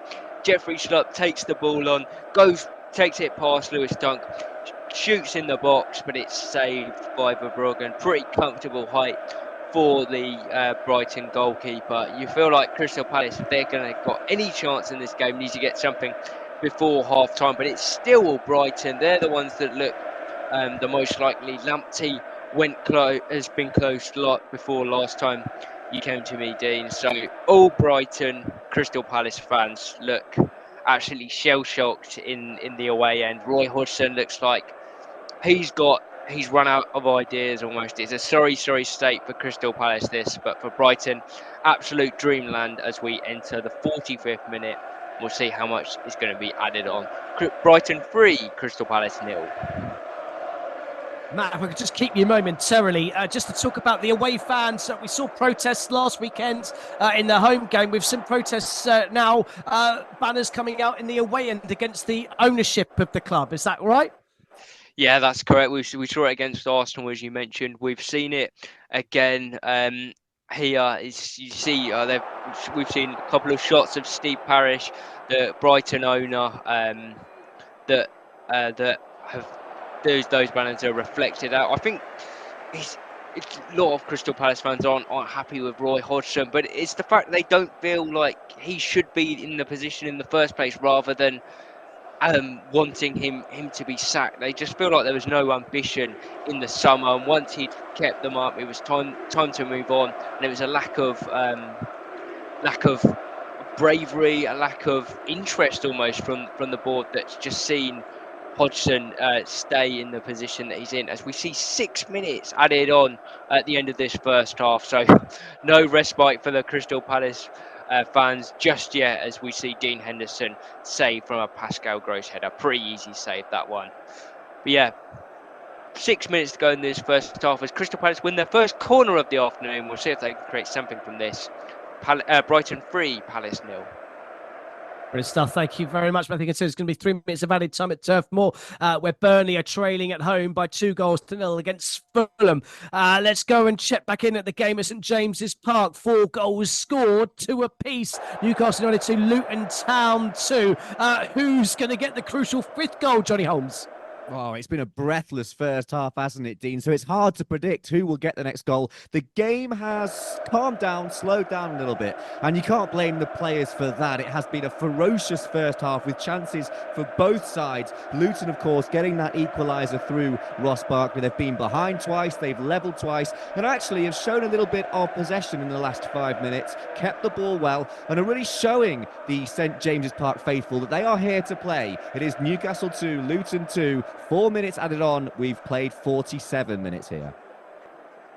Brilliant stuff. Thank you very much. 2 apiece there, as it was at Goodison Park earlier on. It finished Everton 2, Tottenham Hotspur 2. That point momentarily lifted Everton out of the bottom 3. But as it stands, Luton would leapfrog themselves and Nottingham Forest to move on to 20 points from 22 games. Everton with 19 points from 23. But looking nervously over their shoulders must be this Roy Hodgson led Crystal Palace side, who have 24 points from their 23 games as it stands. The form isn't great, but with Everton potentially showing a bit of form, with Luton Town certainly showing some form, and with Nottingham Forest being able to pick up points wherever they go, it could be nervy times for the Eagles and their side, and maybe that sense of frustration and injustice against the board and lack of ambition is well and truly justified. It is half-time at Turf Moor. Burnley, this season is going from bad to worse, trailing at home to Fulham by 2-0. Let's go and join up with Patrick Norritt to sum up that first half for us. Yeah, I mean, the game started quite well for Burnley, actually. They kept the ball attacking and moving the ball through the thirds, but not having that sort of like end product, that pass they need to cut through Fulham's defence. But on 17 minutes, Fulham won a corner on the left-hand side. Pereira stepped up and took it, and near post header, Palino made it 1-0 on 17 for Fulham. Then after that, Burnley tried again, kept the ball nicely, and what happened was they cleared the ball, and at the same time they're pushing out, the ball came back in, and Muniz on his own, 1v1 versus the keeper, lobbed it over the keeper, made it 2-0 on 21. And after that, not really, they're both trying to score a goal, but unfortunately Fulham looking better, keeping that ball and hoping to catch him on the break. So at half-time, it's Burnley 0, Fulham 2. Thank you very much. We'll be joining Patrick Norritt for all of the action from the second half from Turf Moor. I can tell you that Rangers have doubled their leads in their game at home to Livingston. It's Rangers 2, Livingston 0. Rabbi Matondo with the goal deep into added time in the first half as Rangers look to put the pressure on Celtic, who dropped points early on in our live featured game on Football Live away at Aberdeen. So a big result and a big scoreline could be on the card for Rangers. I can tell you it's half-time at St James's Park. It's 4 goals apiece, but the points as it stands would be shared. Newcastle 2, Luton Town 2. Here to sum up that first half for us is Johnny Holmes. Yeah, the points are currently shared, but this second half has surely got goals in it if that first half is anything to go by. And it was an early lead for Newcastle as Sean Longstaff broke late into the box to put his side 1-0 up. But Gabriel Osho made it 1-1 on 21 minutes. Carlton Morris nodding the ball back across from a Ross Barkley free kick, and Osho was there to pounce. But Longstaff got his second of the game to make it 2-1. Just a couple of minutes later, that lead did not last long for Luton, but they eventually hit back to level the scores and bring us to where we are now. Ross Barkley starting and finishing a fantastic move on the 40th minute mark. There's more goals in this, and what a game it's been so far. Newcastle 2, Luton 2 at half-time. Thank you very much, Johnny. We always guarantee you goals on Football Live, which is why we didn't have anyone in Serie A today. Both games have finished goalless. Empoli 0, Genoa 0, Udinese 0, Monza 0. So both goalless. That's why we bring you the very best goals and the very best games on Football Live. Coney De Winter was sent off in the game for Genoa away at Empoli, but goalless in both the games in Serie A. It's now half-time in the game, the Amex Stadium, Brighton versus Crystal Palace. It's one-way traffic and a very long journey home for the visiting Eagles, I believe, Matthew Key. Yeah, 3-0 at half-time. Those goals from Dunk, Hinchelwood and Buonanotte, the last two come in very quick succession, less than a minute apart. I'll have to get my stopwatch out, Dean, and count just how many seconds it was between the kickoff and the third goal. But yeah, totally dominant from Brighton in this first half, and we mentioned those Crystal Palace frustrations. And this is why, because they're watching their great rivals play really good attacking football, competing in Europe this season, still in the FA Cup, and up to 7th at the moment as it stands against them, who just look abject and without ideas, without Eze and Elise on the pitch. Big half-time team talk for Roy Hodgson, maybe a job-saving half-time team talk if his team are going to come out with anything in this second half. But dreamland for Brighton. They lead at the break here. The big derby, it's Brighton 3, Crystal Palace 0. Brilliant stuff. Goals in all of our featured Premier League games. We had 4 goals earlier in the game between Everton and Tottenham Hotspur. We've already had 3, and it's half-time between Brighton and Crystal Palace, 3-0 to the home side there. There's already been 2 at Turf Moor, Burnley 0, Fulham 2, and there's been 4 goals at St James's Park, Newcastle 2, Luton Town 2. Let's go and check in with our featured game in the Bundesliga. Darmstadt 0 by Leverkusen 2. Last time we heard, we're into the last quarter of that one. Any signs of a Darmstadt comeback, or have Leverkusen got this one home and hosed, Ash Sandiford? It looks home and hosed, to be honest, but still currently Darmstadt 0 by Leverkusen 2, and they're just controlling the game and controlling possession at the moment by Leverkusen. They're looking really, really strong, and they're not missing their top goal scorer, Victor Boniface, who was out injured, the Nigerian international who missed the African Nations Cup this year because he got back in January, so he's not available. But they haven't missed him because to be honest with you, they have really, really dominated this game, and they're getting lots of goals and getting people chipping in from all angles. So they're looking super confident, and it looks like it's going to be 3 points here to take them potentially 4 points clear of Bayern Munich. But as it stands, it's Darmstadt 0, Bayern Leverkusen 0, 2. Thank you very much, Ash Sandiford. 2-0 to Bayern Leverkusen. As it stands, would extend their lead at the top of the Bundesliga to 4 points. That's because Bayern Munich are level with Borussia Mönchengladbach. It's currently 1-1 in that game. Borussia Mönchengladbach taking the lead 10 minutes before the interval. Pavlovic with the equaliser right on the stroke of the half-time to make it 1 apiece. A big 23 minutes or so left for Bayern Munich to find a winner in that game. The other latest scores from the Bundesliga, Bochum 1, Augsburg 0, Freiburg 1, Stuttgart 2. That game's about 10 minutes behind the rest. A lengthy stoppage in that first half, in which Freiburg pulled one back against Stuttgart. Freiburg, of course, down to 10 men. And finally, Mainz 0, Werder Bremen 1 is a latest score. So that brings you up to date with all of the games going on, our featured games here on Football Live. I can tell you in the Liga, it's still Granada 0, Las Palmas 0. Granada still down to 10 men. And in the Asian Cup quarter-final, Qatar 0, Uzbekistan 0 is the latest score. Both teams playing for the right to face Iran in the semi-finals. It's time now to head back to FJ and the team as we take a breather during the half-time break.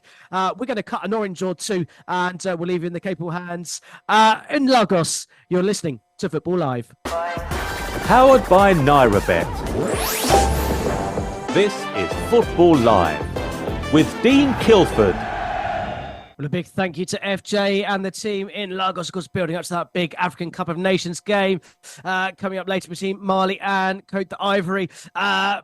Big game indeed. Of course, Nigeria into the semi-finals. Who is going to play them? You'll find out live on Brilla FM. Meanwhile, we've got plenty of games of our own going on, including a big game in Germany, the Bundesliga. We're top of the table by Leverkusen, are leading by 2-0, but they almost increased that lead, I believe, as Sandiford. Yeah, they certainly did. It's still Darmstadt 0 by Leverkusen 2, but it was poor play from the Darmstadt keeper, Marcel Schuhen. He's done a pass back. He's had a bit of time, but he's on his weaker foot. He's tried to clear it. He's literally grass-cutted it straight to the centre midfielder, Florian Wirtz, and he's cut the ball inside and hit it first time and hit the top of the crossbar. Poor mistake from the goalkeeper. Could have been a huge let-off, and it could have been 3-0 to Bayer Leverkusen, but they're in control now. Granit Xhaka, the ex-Arsenal midfielder, pulling the strings in the centre of the park, and it's still currently Darmstadt 0, Bayer Leverkusen 2.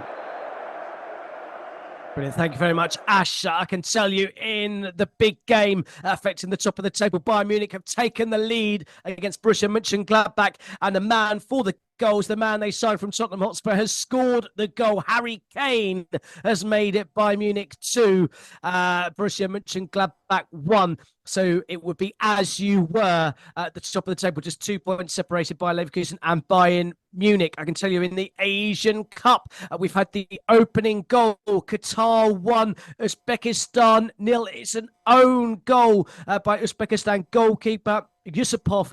Just came off him into the back of his own goal. Disaster for him, but delight for Qatar, who are looking to take on Iran in the semi-final of the Asian Cup. So 1-0, the latest score there.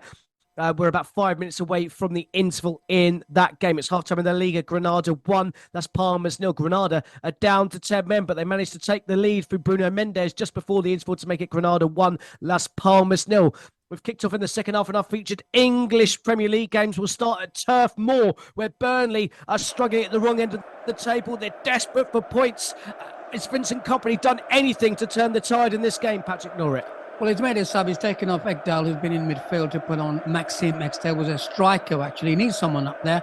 So he's done that change. But at the moment, it seems to me they're moving the ball a bit quicker now to get to the final third quicker, which they weren't doing in the first half. Let's see what happens with no chances so far. Pity one gone. Still Burnley 0, Fulham 2. And straight off to the Amex Stadium, Brighton Hove Albion coasting in that first half and leading their rivals Crystal Palace by 3-0. Have the away side showing any sign of attacking intent in the early stage of the second half, Matthew? No attacking intent just of yet, but they have brought on Michael Elise right at the start of the second half. He's come on for Jeffrey Schlupp, so we'll see if he can have any impact on the game whatsoever. Roy Hodgson bet hope so, I'd say, because 3-0 down at half-time. Almost seems like with that injury picked up in midweek, we're better off resting him for another game. Just to admit this one's gone and move on. You can see, having watched them against Sheffield United and today, the difference that him and Eze make to this team. They're almost as important to a Palace team as any players in the league whatsoever. So let's hope, for the Palace fans' point of view, that he doesn't pick up yet another injury, because they're getting dragged into this relegation race, Palace. There's no hiding away from it. Can they find a big second half here? It's 5 minutes gone in the second half, and it's still Brighton 3, Crystal Palace 0. Great stuff. Thank you very much, Matthew. Anderson Park, 4 goals shared equally between Newcastle and Luton Town. How has the second half started, Johnny? Newcastle have started really, really brightly here, the home side at St James's Park. An interesting substitution at half-time by Eddie Howe, bringing on Callum Wilson and taking off Anthony Gordon, who was one of the brightest sparks for Newcastle in the first half going forward. But it almost pays off straight away as Wilson races down the left-hand side of the 18-yard box and fires a shot that's well saved by the legs of Kaminski. That could have gone anywhere off the rebound, but it was cleared away by the away side, Luton Town, who managed to get back level in the first half. It's still Newcastle 2, Luton 2, 52 minutes played. Thank you very much, Johnny. We've just kicked off underway. We're about 7 or 8 minutes into the second half. It's time to check in with John Kane and get the latest odds, powered by NairaBet. Here's John Kane with all the very latest odds from NairaBet. Yes, all the latest odds from NairaBet. Of course, all these prices are subject to change. In English Premier League, it's still Burnley 0, Fulham 2, 54 minutes gone. Burnley are 41.0 to turn it around, 13.0 for the draw, and it's just gone down to 1.06. It's nearly suspended for Fulham. Newcastle Luton 2-2 between them, St James Park after 52 minutes. It's 1.83 for Newcastle to win the game, 2.88 for the draw, and 6.50 for Luton to win that game. Brighton Palace 3-0 to Brighton, and the betting is suspended. The draw is 29.0, and if you think Palace will turn it around, well, probably worth a punt. We'll ask our reporter there. It's 101.0 to turn it around. In the German Bundesliga, in the Darmstadt-Leverkusen game, it's suspended for Leverkusen. Darmstadt to turn around again, they're 101.0 and 26.0 for the draw. Mainz Werder Bremen, Mainz are losing at home by a goal to nil with 4 minutes plus stoppage time in that game, and Mainz are 26.0, the draw is 5.0, and for Werder Bremen to maintain that game is 1.2. 1-5. In the game 4, Granada, Las Palmas, Granada are leading by 1-0. Granada are 2.15 for the win, even though they're leading by 1-0. The draw is 2.88, and Las Palmas are 4.20 to win that game. Of course, all these prices from NairaBet, and is all subject to change.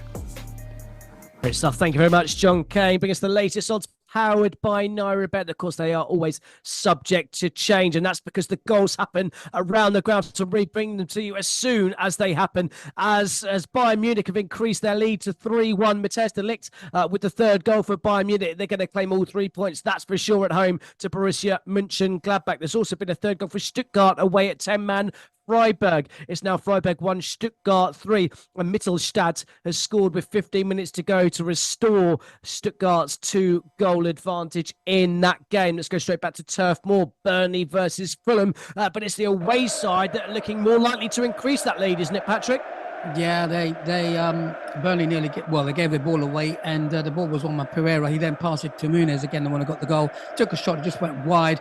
At the moment, it looks like both of them trying to get that goal, but I think when Fulham have the ball, they look more likely to get another goal. As with Burnley, they bought on the sub. It's just that the final third, they can't find that ball. With 56 gone, still Burnley 0, Fulham 2. Thank you very much, Patrick. There's a big controversial decision at St James's Park.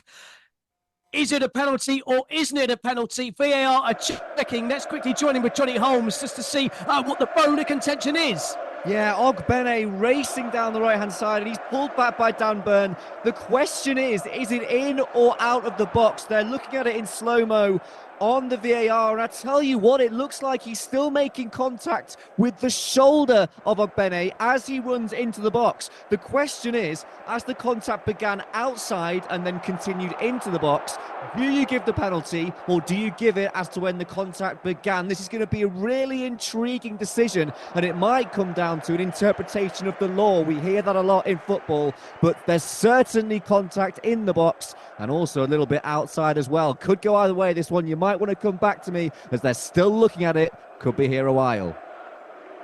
I certainly will, Johnny. It's a reminder that you have to go back 51 years to this very day for Luton Town's last victory at St James's Park.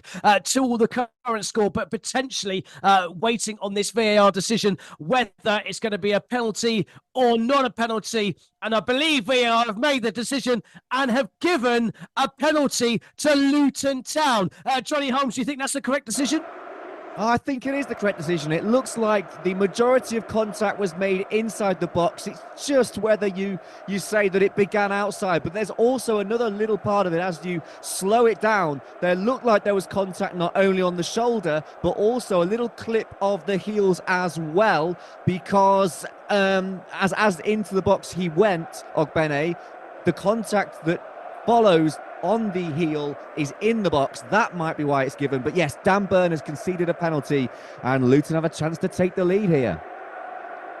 Brilliant stuff. Well, I'm sure we'll be back with you very shortly, Johnny, on the resumption of that penalty. Well, the penalty's been taken and the penalty's been scored. The goals, powered by NairaBet. A goal that could be 51 years in the making as Luton Town have taken the lead for the first time at St James's Park. We'll join Johnny Holmes very shortly for details of that goal. But as it stands, it's Luton Town who have taken the lead at St James's Park, or have they? There's real controversy going on. Let's go and join Johnny Holmes just to try and clear up exactly what's going on. Well, Carlton Morris takes the penalty, slots it into the bottom left of the goal as Dubravka is sent the wrong way, but the referee has immediately stopped play. Confusion here amongst the fans at St James's Park. Carlton Morris can't believe it. He believes he just put the penalty in fair and square. Why is it not being given as a goal? I'm still fairly dumbfounded as to that. Is it because Dubravka is off his line? It looks like it's going to be retaken, Dean. Absolute scenes at St James's Park. Surely if the keeper's off his line and the ball's in the back of the net, the goal will stand. But remains to be seen. Luton Town think they've scored a third against Newcastle United. Will remain to be seen if that decision has been given. Meanwhile, Rangers have increased their lead to 3-0 against Livingston. Todd Cantwell, the former Norwich City player, has scored a third for Rangers, and they are really now hot on the heels of Celtic at the top of the Scottish Premiership. Let's go and join Johnny Holmes once more. Was the kick retaken, and is it a goal? The kick was retaken, and it's a complete carbon copy. Brilliant by Carlton Morris to keep his head. Steps up, same run up, little pause, little bit of a jerky run up, and then he puts it into the back of the net in the exact same place. Dubravka dives the exact same way, and we may as well have just given the first one. But it is now Luton who are on top in this game. The penalty was given. It had to go in twice, but it's a goal now. Newcastle 2, Luton 3, 60 minutes time. Brilliant stuff. Thank you very much, Johnny. It's about time too. Second time of asking, but Carlton Morris's penalty has given Luton the lead at St James's Park. I can see QPR have taken the lead away at Blackburn Rovers. A big goal at Ewood Park for QPR, giving them the lead. It's Blackburn 0, QPR 1. Norwich have equalised against Coventry City. Norwich City 1, Coventry 1. In the Scottish Premiership, Dundee 2, Hearts 1 is the latest score into stoppage time at Darmstadt, whereby Leverkusen still lead by 2-0. Let's go and hear about an injury to a key man at the Amex with Matthew Key. Well, I don't like to say I called it, Dean, but I did say I don't see the point in bringing on Michael Elise. And he's gone off after 10 minutes. This is it's an unbelievable decision from Roy Hodgson to risk him, to be honest. There's no way they're getting back into this game. They've been absolutely dominated from minute one, and they've risked their key man. He's gone off injured after 10 minutes on the pitch. The Palace fans, I mean, as if they couldn't get more upset and angry, but that's just topped it off, to be honest with you. Brian fans all around me singing, Roy Hodgson, we want you to stay, and Roy Hodgson, give us a wave. It is a sorry state for the soon-to-be retired Crystal Palace manager, and what could be his last ever game in charge. It's an hour gone. It's Brighton 3, a really sorry Crystal Palace 0. Thank you very much, Matthew. Goals going in at St James's Park again. The goals, powered by NairaBet. And it's Elijah Adebayo who has scored a fourth goal for Luton Town away at Newcastle United. Newcastle's form would look to be picking up. Well, no longer as Luton Town have rolled in to St James's Park. They are the league's, one of the league's in-form clubs, and they are proving their worth, Johnny Holmes. Disbelief at St James's Park as in the space of a couple of minutes, Luton Town have now got a 2-goal cushion. Unbelievable. Alfie Doughty on the left-hand side, surging forward, gets to the edge of the box. He finds Ross Barkley, who was instrumental in the equaliser. He's instrumental in the goal that puts Luton 4-2 up. He slots it across to Adebayo, who's there to rocket home a finish past Dubravka. Stunned silence at St James's Park. Newcastle 2, Luton 4. 62 minutes played.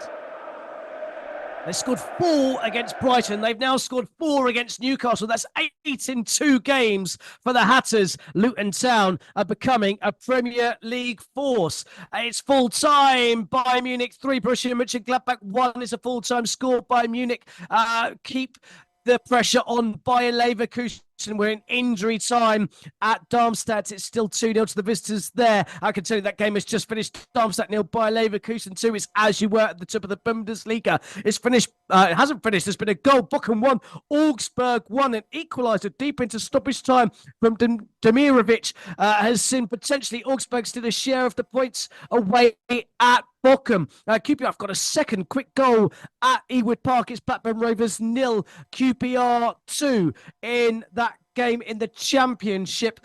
Meanwhile, there's been a chance for the visitors again at Turf Moor. Patrick Norett. Yeah, they're playing really well, Fulham. They managed to get the ball wide, and Robinson, the roaming left back, overlapping left back, got a wonderful cross at Nunes. The goal scorer, just could not get close to it. It could have been goodbye for Neil, but still, Burnley 0, Fulham 2, with 64 gone. Great stuff. Thank you very much, Patrick. Leicester City got a third goal away at Stoke City. Leicester looking to increase their lead at the top of the Championship.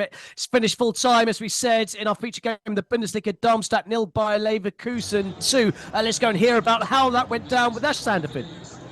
Yeah, full time here. Darmstadt 0 by Leverkusen 2.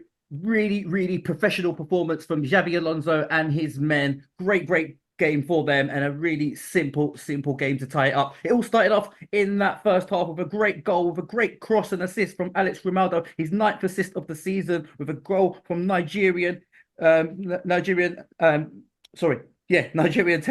with a great little finish in the end, with a bullet header right in Nathan Teller, bottom right-hand corner. In the second half, again, Nathan Teller gets his 2nd of the game with a great little run from Florian Wirtz, put him down on the right-hand side, and he smashed it. Nathan Teller with his first strike, the 2nd strike of the game, top right-hand corner, brilliant finish. And in the end, Bayer Leverkusen ran out really comfortable winners. It's all the same as it started in that game. 2 points clear at the top of the Bundesliga, and Xabi Alonso and his men will be really happy with this performance. It's finished Darmstadt 0, Bayer Leverkusen 2. Brilliant stuff. Thank you very much, Ash. So that result sees by Leverkusen stay top of the table, 2 points clear of Bayern Munich, 52 from their 20 played. More importantly, it keeps their unbeaten run going in the top of the Bundesliga to start the season. 20 games played, 20 games unbeaten. Bayern Munich would have 50 points from their 20 games. And Stuttgart, still playing against Freiburg, would be up to 3rd following their victory if it's to remain the same. 3-1 they currently lead against 10-man Freiburg with about 2 minutes or so left to play. They would have 40 points from their 20 games. Then come Dortmund with 37 in 4th, and then RB Leipzig with 33 from 19 in 5th. In the English Premier League, it's Burnley versus Fulham. Burnley have been struggling to create chances, but maybe they're starting to get into this game, Patrick Norrit. Yeah, they're nearly creating a wonderful chance, which is Burnley. Obviously, they managed to move the ball only outside the edge of the area, and Brownhill took a shot. I tell you what, that ball needed to dip. Anyway, it's 67 gone. Still Burnley 0, Fulham 2. Thank you very much. It's still 0-2 there, but there's been a 7th goal at St James's Park. The goals, powered by NairaBet. And it's Newcastle United 3, Luton Town 4. What a game. Kieran Trippier, one of the most unlikeliest of scorers, pulling one back for the home side to make it Newcastle 3, Luton Town 4. What a game at St James's Park. Newcastle, two goals conceded in quick succession. Well, now they are right firmly back in this one. Let's go and hear about that Trippier goal with Johnny Holmes. Game back on, and what a game it is as Kieran Trippier arrives at the back post to stab the ball home, and Newcastle have got a 3rd. It is Luton Town who lead this game, but Newcastle now trying to come back. A delicious outside of the boot ball in, and it's Kieran Trippier who gets the better of Carlton Morris, who's on the back post. Why is he back there doing the marking? But he wasn't doing much of it as Kieran Trippier steals away from him and stabs it into the back of the net. The number 2 for Newcastle, the captain stepping forward when it matters, and they're right back in this one. Newcastle 3, Luton 4, 67 minutes played. Great stuff. Thank you very much, Johnny. There was a VAR check, I'll just tell you, on that goal. The goal has been given. It is Newcastle 3, Luton 4. Kieran Trippier adding to Longstaff's double, but Newcastle still trailing. Huddersfield have scored 2. Sheffield 2, Sheffield Wednesday 0. 2 goals in the space of 90 seconds for the home side has given them a dominant lead over Wednesday and the Owls. It's finished in Bochum. Bochum 1, Augsburg 1 is a full-time score. Let's check in at the Amex Stadium. Brighton Hove Albion 3, Crystal Palace 0. With Elise's injury, can their afternoon get any worse? Matthew Key. honestly, it'll be interesting to see how it could, to be honest, Dean, because for the last 10 minutes, the Brighton fans have just been allaying every pass. The Crystal Palace fans they've got their banners out again. There's been some chants of "you don't know what you're doing" directed at Roy Hodgson. It's just complete one-way traffic. It feels like Brighton could score at any moment if they wanted. João Pedro really giving it a go. He's been really, really impressive today after coming off half-time against Luton. But he's not let that deter him. He's been so good today, running around all over the place. It feels like there's two of him on the pitch. But yet to get his goal so far, but he's still pushing for it. It would be a fourth for Brighton, which would just be the icing on the cake of this one. We're about halfway through this second half. There's still 20 minutes of misery for Crystal Palace fans to endure, and 20 minutes for Brighton to revel in. It is Brighton 3, Crystal Palace 0. Game on at Turf Moor.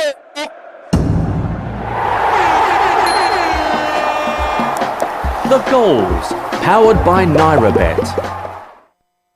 Fofana's the man from the Côte d'Ivory to get Burnley back in this game. It's Burnley 1, Fulham 2. And we said Burnley were getting back into this game. Well, they very well are now back in this game. Let's go and hear about that goal with Patrick Norett. Oh, the man who came on, the substitute for Fofana. It was a breakaway, basically. Fulham, Burnley won the ball on the halfway line on a run, a ball in the box, and Fofana was there to head it in. So, game on. It's 71 gone. It's Burnley 1, Fulham 2. We love the goals, and the goals keep coming. We've got 3 at the Amex, 3 at Turf Moor, 7 at St James's Park. Earlier we had 4 at Goodison Park. We've had 2 goals in our feature game in the Bundesliga as Bayer Leverkusen claims their place, or held on to their place at the top of the table. It's still being played, by the way. Freiburg 1, Stuttgart 3. We're into the second minute of added time there. Leicester City got a 4th goal against Stoke City. It's Stoke City 0, Leicester City 4. Daka has scored 2 of those. McAteer scored 1 as well. And would believe that Jamie Vardy has just scored to make it 4-0 for Leicester City. Blackburn Rovers have pulled a goal back against QPR as well. Blackburn Rovers 1, QPR 2 is a latest score. Let's go to the game at the Amex, where there's been a change, and it's the youngster Ferguson who's going to be given a bit of rest time. Yeah, his first start in a while today, and he, like João Pedro, has been magnificent. Not got on the score sheet, but really contributed in everything good that Brighton have created. He's gone off for Danny Welbeck, who played the first half of that miserable evening, I should say, against Luton Town. That very much forgotten now, as we've got 20 minutes left in this one, and well, there's no better way to bounce back from a disappointing loss than a win over your great rival. So Welbeck, 20 minutes to see if he can make an impact. Of course, had a loan spell at Crystal Palace back in his early days. See if he can haunt his old club here. Brighton 3, Crystal Palace 0. Thank you very much, Matthew. Can you believe it? At St James's Park, we have goal number 8. The goals, powered by NairaBet. And it's Newcastle United 4, Luton Town 4. And I can tell you there's been a 4th goal at the Amex. The goals, powered by NairaBet. And the away fans finally have something to cheer as they're on the score sheet. It's Brighton Hove Albion 3, Crystal Palace 1. Harvey Barnes with a goal for Newcastle. Mateta with a goal for Crystal Palace. Let's go and hear about that. Newcastle United equaliser with Johnny Holmes. Oh, it's an unbelievable game. And Newcastle, the home side, they were 4-2 down. They're back 4-4 now. And as you say, it's Harvey Barnes who gets the ball on the edge of the box. It looked like the chance had gone for Newcastle. Luton looking set to break, but it's won brilliantly in midfield. It breaks to Harvey Barnes on the edge of the box, and he just cool, calm, collected, slots it into the back of the net to level things up, to square it up at St James's Park. And what a finale we're in for now. Newcastle 4, Luton 1-4, 73 minutes played.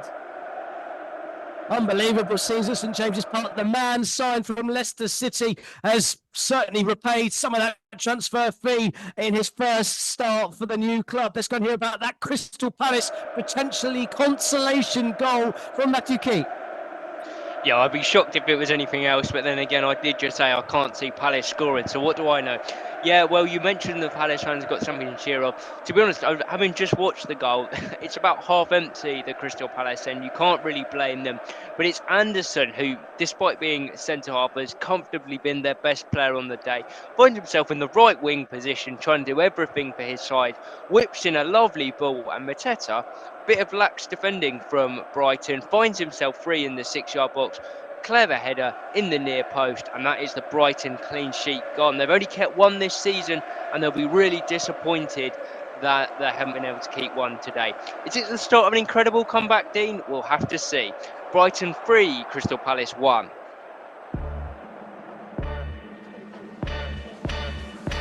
You are listening to Football Live, powered by NairaBet. Live and exclusive on Brila FM. Tomorrow on Football Live, we have some massive matches as the Premier League gets back into full swing. We start at Stamford Bridge. Chelsea's excellent recent home record will be put to the test by the in-form Wolverhampton Wanderers. At the Emirates, two genuine title contenders come together in the match of the weekend. Arsenal are at home to Liverpool. Manchester United welcome West Ham United to Old Trafford, and we also follow Nottingham Forest's fortunes as they travel to Bournemouth.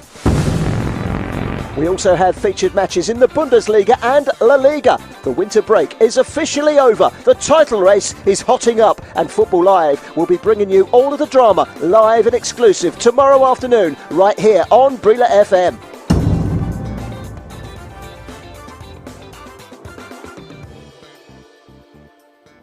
You are listening to Football Live on Brila FM. Liverpool 7, Manchester United 0. This is just incredible. The wheels have just fallen off the wagon. 4 hours of football every Saturday and Sunday on Brila FM with Football Live. Oh my word, it's an absolute massive goal for Arsenal's title hopes here. Wow, just wow. Get involved in NairaBet Sunday Special and net yourself a free bet. Arsenal face Liverpool at the Emirates, and we are giving away a 100% matched free bet up to 1,000 Naira. Whether you back the Gunners or the Reds, even if your bet does not win, you will still be eligible for the free bet. All you need to do is log in to www.nairabet.com. Bet on Arsenal vs Liverpool. Receive your free bet to use on any sports or virtuals.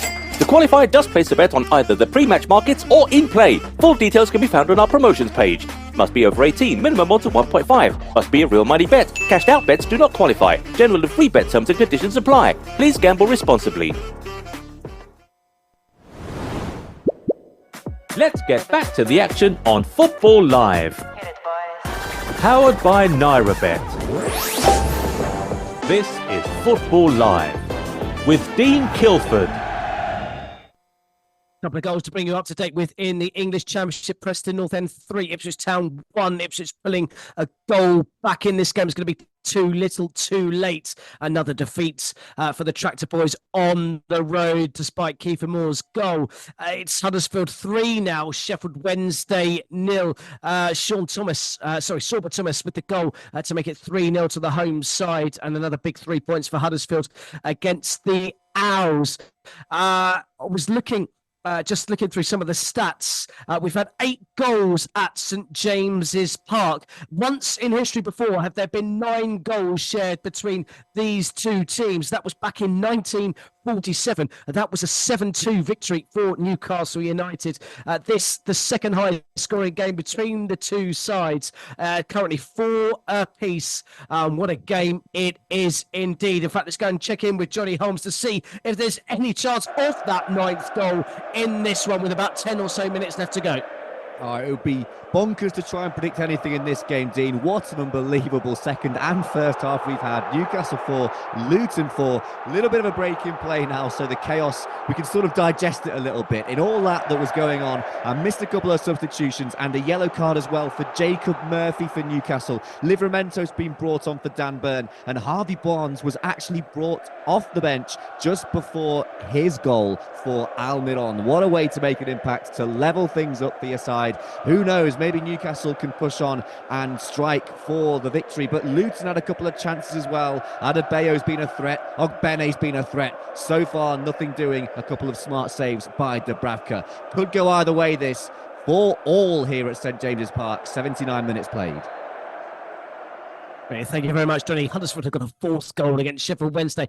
Josh Koroma with the fourth goal. Huddersfield running right in the English Championship against Sheffield Wednesday, who are certainly struggling. That's an understatement. Second from bottom and looking for a return to League One as things stand. They would be 8 points away from safety, and that result also made worse by QPR leading their game, and Huddersfield also with potential 3 points, given obviously those two playing each other at the bottom of the table. It's a big game. Let's go and check in the game at Turf Moor. Burnley getting themselves right back in it against Fulham. Have there been any signs of Burnley pushing for an equaliser, Patrick? No sign yet, but they are trying. But Fulham have made a couple of subs. Broja's come on for Muniz, and also Kearney come on for Reed. But they're both actually trying to get that goal. As for Fulham, they're trying to get one more goal to kill the game. As for Burnley, they're trying to get that goal to make it to get 1 point or something, salvage the game. 80 gone, still Burnley 1, Fulham 2. Thank you very much, Patrick. And tell you, there has been an equalising goal in the Scottish Premiership. It's now Dundee 2, Hearts 2, with about 10 minutes or so left to go. Elsewhere in the Scottish Premiership, Hibs 0, St Mirren 3, Motherwell 1, Kilmarnock 1, Rangers 3, Livingston 0, and Ross County 0. The Super J, St Johnstone 1. There's been a couple more changes in personnel at St James's Park, Johnny Holmes. Yes, they have indeed, and Luton also looking to come forward with those changes. Morris and Doughty off for Luton. Reece Burke and Jacob Brown come on, and straight away they spring into life on the left-hand side, trying to create something to try and get back in front. Of course, Luton were 2 goals ahead a few minutes ago. They're now 4-4 with Newcastle. They came forward, but once again, Dubravka was up to the task as a ball came in too close to the Newcastle goalkeeper, who gathered nice and easily. We don't know which way this one's going. Stay tuned. Could go either way. Newcastle 4, Luton 4, 81 minutes played.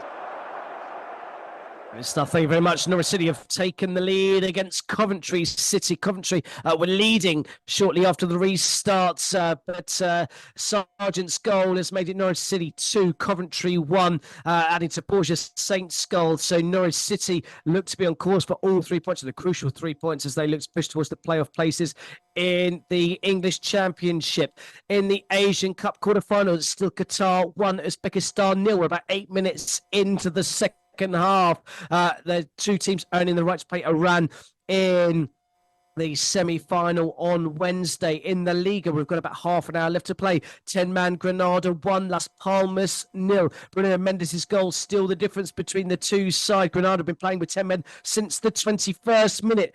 Piatowski sent off with a straight red card for bringing down the last man in that game. It's been goals in the Turkish Superliga. We're approaching the half-time mark in those games. Antalyaspor 0, Fenerbahce 1. Under with the goal. He's literally just hit the back of the neck. And Gaziantep 0. Kayserispor 1 is a latest score. Back to St James's Park, where he certainly nearly did get that ninth goal, Johnny Holmes. Oh, so close. Massive chance for Newcastle. And what brilliant work by Fabian Schär, the number 5, the big centre-back, breaking forward, driving through the heart of midfield, all the way from centre-back position. Just kept on going, got into the box even, laid it off for Harvey Barnes, who already got 1 goal after coming off the bench, and he tried to slot another one in. It's deflected, and sliding in at the back post was Callum Wilson, who nearly got a toe on it. In fact, he just about made slight contact, but couldn't divert it anywhere near goalwards. Newcastle, now they pile on the pressure. Newcastle 4, Luton 4, 83 minutes played.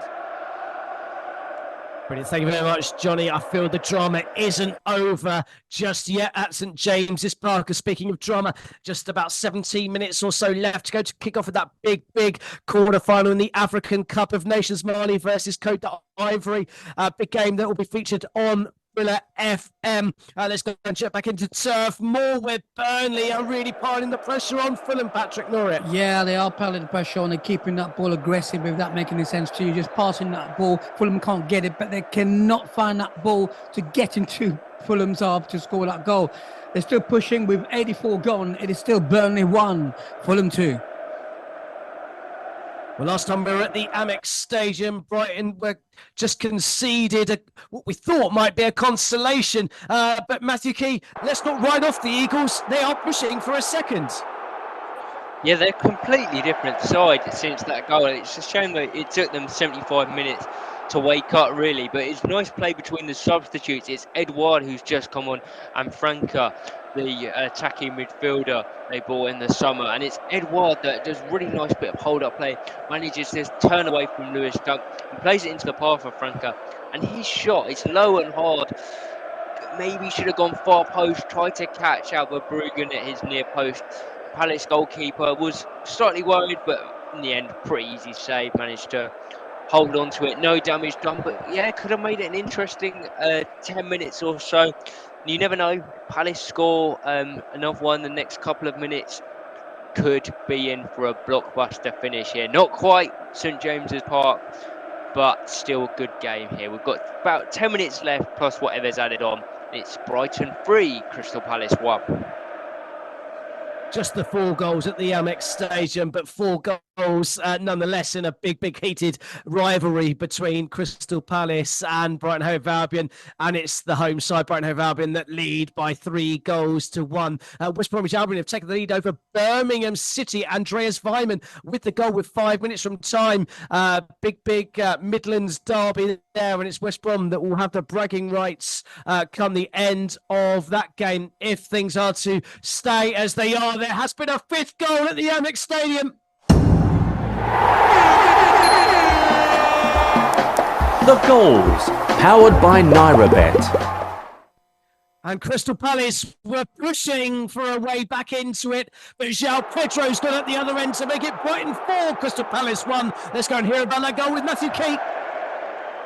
Yes, it's a bit more exciting now. We've got our 5th goal of the afternoon, and as you say, it is João Pedro, and it has been thoroughly deserved. I've mentioned a couple of times, he worked so hard after a really disappointing performance last time out. It's such a simple goal, really. It's Van Heck that just plays it up to him, and then it's a really nice bit of play. He drives inside, finds Welbeck with a beautiful little flick in behind him. The Crystal Palace defenders stop running, and he finishes it inside of his foot, curls it past Dean Henderson in the Crystal Palace goal, and he's got his fingers out. He's counting the goals because it's Brighton 4, Crystal Palace 1.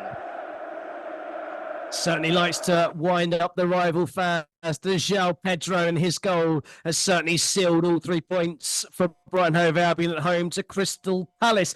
Straight back to St James's Park. What a chance for the home side to win it, Johnny Holmes. Massive chance. They were queuing up to put the ball in the back of the net and put Newcastle in front. The ball is played across. There's about 4 Newcastle players stretching, trying to get on the end of it. It's gone way past Kaminski. He's out of position. He's never getting there. It falls at the back post to Jacob Murphy, who misses from point-blank range. I'll make a couple of excuses on his behalf.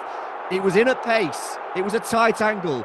But a footballer, a professional footballer on the wages these guys are on, you've got to put that in the back of the net. It's these big moments that define matches, and Newcastle couldn't take it. Jacob Murphy couldn't take it. It's still Newcastle 4, Luton 4, 87 minutes played. I think you're being very kind to him, Johnny Holmes. I believe if even me or you were in that position, we'd have added a 5th goal for Newcastle there. But as it is still 4 apiece. Newcastle 4, Luton Town 4. There's been a big goal in the Asian Cup. Uzbekistan have levelled things up against Qatar. It's Qatar 1, Uzbekistan 1. An hour plays and all to play for. Let's go and hear about another chance in the game between Burnley and Fulham, but this time for the visitors, Patrick Norris. Yeah, they're very, very easy chance. Fulham had a free kick on the right-hand side, which is Bernard left. William took a nice floated ball on Bergeron's head. All he had to do was jump and head it, but he ducked. So he could have made it 3-1, but he didn't. With 89 gone, still Burnley 1. All to play for still. It's Fulham 2. Great stuff. Thank you very much, Patrick. Will Burnley be able to find an equaliser? It would be a crucial equaliser if they were to get one. I can tell you, Kamra Bekov is the man who scored the goal for Uzbekistan to level things up. So Qatar 1, Uzbekistan 1 is a latest score. Las Palmas have also equalised against 10-man Granada. Granada, of course, took the lead just before the lead for Bruno Mendes with the goal just before half-time. Pagino is the man who has levelled things up at 20 minutes from time. There was a VAR check on that goal for potential offside, but the goal does stand, so still level. Their Hearts have taken the lead for the first time in the game away at Dundee. Shanklin's goal 2 minutes from time has made it Dundee 2, Hearts 3. A big goal for Hearts, and Ipswich have pulled another goal back against Preston. They were 3-0 down before Kiefer Moore pulled a goal back, but they've scored a second goal 3 minutes from time to make it Preston North End 3, Ipswich Town 2, and game very much on in that one. There has been a fourth goal at Turf Moor. The goals, powered by NairaBet. And we wondered whether Burnley could push and find an equaliser goal. And they have. It's Burnley 2, Fulham 2.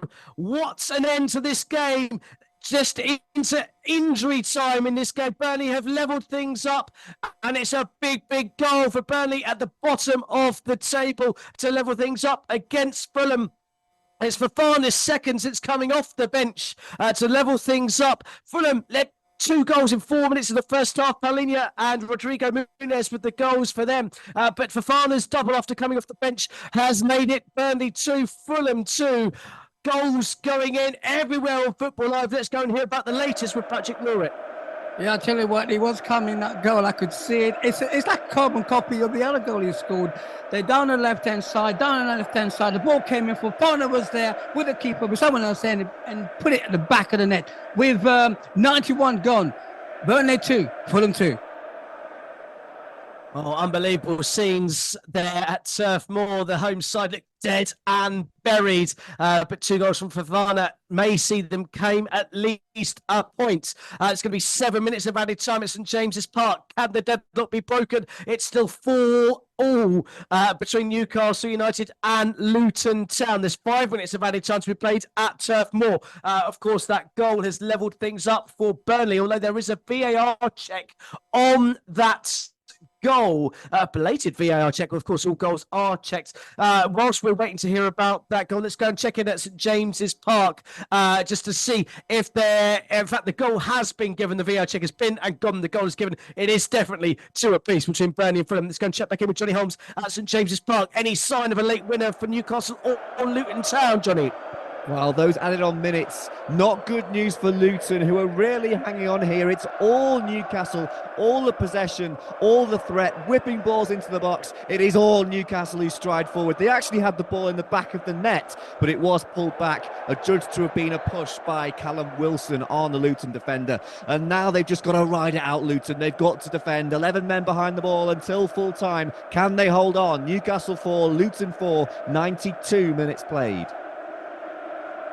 Thank you very much. We're into 2 of 4 added minutes at the Amex Stadium, but that game is all over. Brighton leading by 4 goals to 1 against their bitter rivals, Crystal Palace. Let's go and hear about that VAR check with Patrick Norrit. Yeah, it was a match, and actually, I said to you, the ball came in. It was a defender and Fofana there. What they were looking at was, did Fofana foul the defender? The answer was no, he didn't. So the goal stands. Still, Burnley 2, Fulham 2, with 93 gone. Brilliant stuff. Thank you very much. Granada have retaken the lead at home to Las Palmas. 10-man Granada 2. Las Palmas 1 is the latest score. VAR, I've just checked on that goal, and I believe that it's going to be ruled out for offside in that game. ruled out, offside VAR check in that game. Meanwhile, Las Palmas are now down to 10 men. Aaron Escondel has been sent off for celebrating the equalising goal in that game.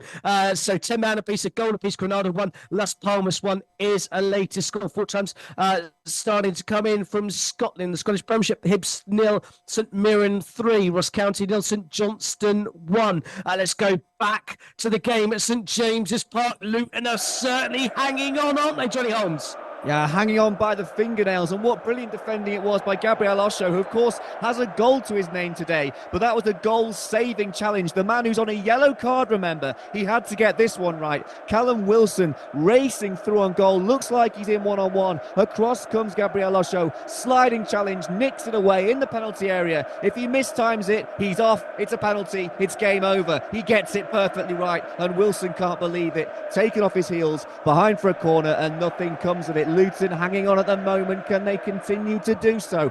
Newcastle 4, Luton 4, 94 minutes played. Brilliant stuff. Thank you very much. We're just about 5 minutes away from kickoff in the African Cup of Nations. Mali taking on Côte d'Ivoire. You'll hear all of it on not on Football Live, on Brilla FM shortly after the end of our show. In the Asian Cup quarterfinal, Qatar 1, Uzbekistan 1 is the latest score. We're about 25 minutes or so left to play in that game.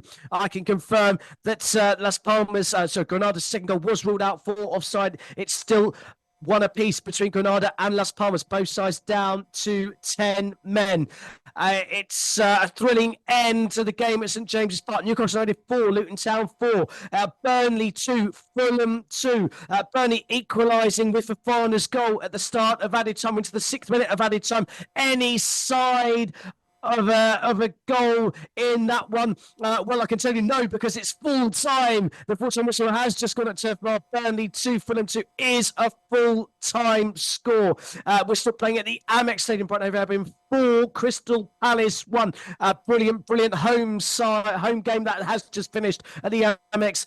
Brighton claiming all 3 points, a big 3 points for them that sees them climb up to 7th in the table, just a point behind West Ham United and just 8 points behind Aston Villa in that Europa League place. I can tell you that let's go down to the Amex. Let's hear about that full-time report. Brighton Hove Albion versus Crystal Palace with Matthew Key. Yeah, dream day for Brighton Hove Albion. They finally break the draw hoodoo against their big rivals Crystal Palace and run out 4-1 winners here. Totally dominant from start to finish. 3 goals in the first half. Dunk, Hinchelwood and Buonanotte had them in dreamland. Palace absolutely not at the races today at all. Lost Michael Elise after coming off the bench at half-time. Did pull a goal back from Mateta, but it wasn't even a consolation as João Pedro finished the rout. He made it for his 19th goal of the season, Dean. That is more than any other Premier League player for a club in all competitions this season. Incredible for him, incredible for Brighton, and after that bit of a wobble against Luton, they're back up to 7th in the Premier League. It's finished here at the Amex. A delighted Brighton 4, Crystal Palace 1. Brilliant stuff. Thank you very much, Matthew. Of course, João Pedro, the top scorer in the Europa League. A lot of those goals coming from the penalty spot. A lot of those penalties he earns. And all goals count. Let's go and hear about how it ended at Turf Moor, finished 2 apiece. A scoreline that seemed very unlikely at the half-time break, Patrick Norrie. Yes, it did. Very unlikely. It started with on a 17 where Paulino got a goal from a corner, from a Piera corner. And then Robinson, a long ball over the top, bit the offside trap. Nunes made it 2-0 on 21. Second half was quite Fulham carried on as if they thought the game's done, but what Burnley did, they got back in the game, and Fofana came on the 71 minute. On 71, he made it 2-1 from a wonderful cross from Arsenal, and then they went at Fulham trying to get a second goal. Eventually, they got it on 90, a wonderful cross from Odegaard, made it 2-2, Fofana getting that goal. He finished at Turf Moor. Burnley 2, Fulham 2. Brilliant stuff. Thank you very much, Patrick. Let's go straight to St James's Park, where it was Luton's turn to test the nerves of the home fans, Johnny Holmes. Yes, absolutely. Well, Newcastle dealt with it well. It was a free kick in a dangerous area. Ross Barkley stood over, and of course, in the first half, when Ross Barkley stood over a free kick, it did result in a goal. Not this time, though. Cleared away. It was a dangerous ball in. We're now into added time on top of added time. And at the moment, it's actually Luton who are coming forward with possession. It's 4-4, really right at the death now, but Luton trying to find one last chance. Newcastle 4, Luton 4, 98 minutes played. Brilliant stuff. Thank you very much, Johnny. You're still playing at a nerve-biting St James's Park. And Leicester City has scored a 5th goal against Stoke City. And Jamie Vardy has got a 2nd goal since coming from the bench to make it Stoke City 0, Leicester City 5. Leicester City top of the table. They'll be 11 points clear of Southampton following the results of this game. There's been another big chance for the visitors, Johnny Holm. Oh, that could have been the one. That could have been the one for Luton Town as Ross Barkley clips it to the back post. It's in the air for an age, it feels like. It comes down. I believe it's Jacob Brown who took it on the volley, but he tamely places it. It's not. It's Ogbene who tamely played it straight to the goalkeeper, Dubravka, who must have been so thankful there was no venom on the shot anywhere but there, straight at him. Could that be the last chance? Newcastle 4, Luton 4, 98 played here. Well, unbelievable stuff at St James's Park. Newcastle United 4, Luton Town 4. Earlier on in the Premier League, we saw Everton score a late goal to earn a point against Tottenham Hotspur. It finished Everton 2, Tottenham Hotspur 2. In the Scottish Premiership, it finished Aberdeen 1, Celtic 1. And the game featured on Football Live. Darmstadt 0 by Leverkusen 2 in the Bundesliga. In the Premier League, you've just heard Brighton Hove Albion 4, Crystal Palace 1, Burnley 2, Fulham 2. It's still playing at St James's Park. Newcastle United 4, Luton Town 4. But we've got to head back to Lagos, head back to FJ and the team as they bring you all of the action from the big game between Mali and the Côte d'Ivoire in the African Cup of Nations. Who's going to take on Nigeria in the semi-final? We'll find out very, very shortly. We'll see you tomorrow on Football Live. You have been listening to Football Live, exclusive to Brila FM, sponsored by NairaBet.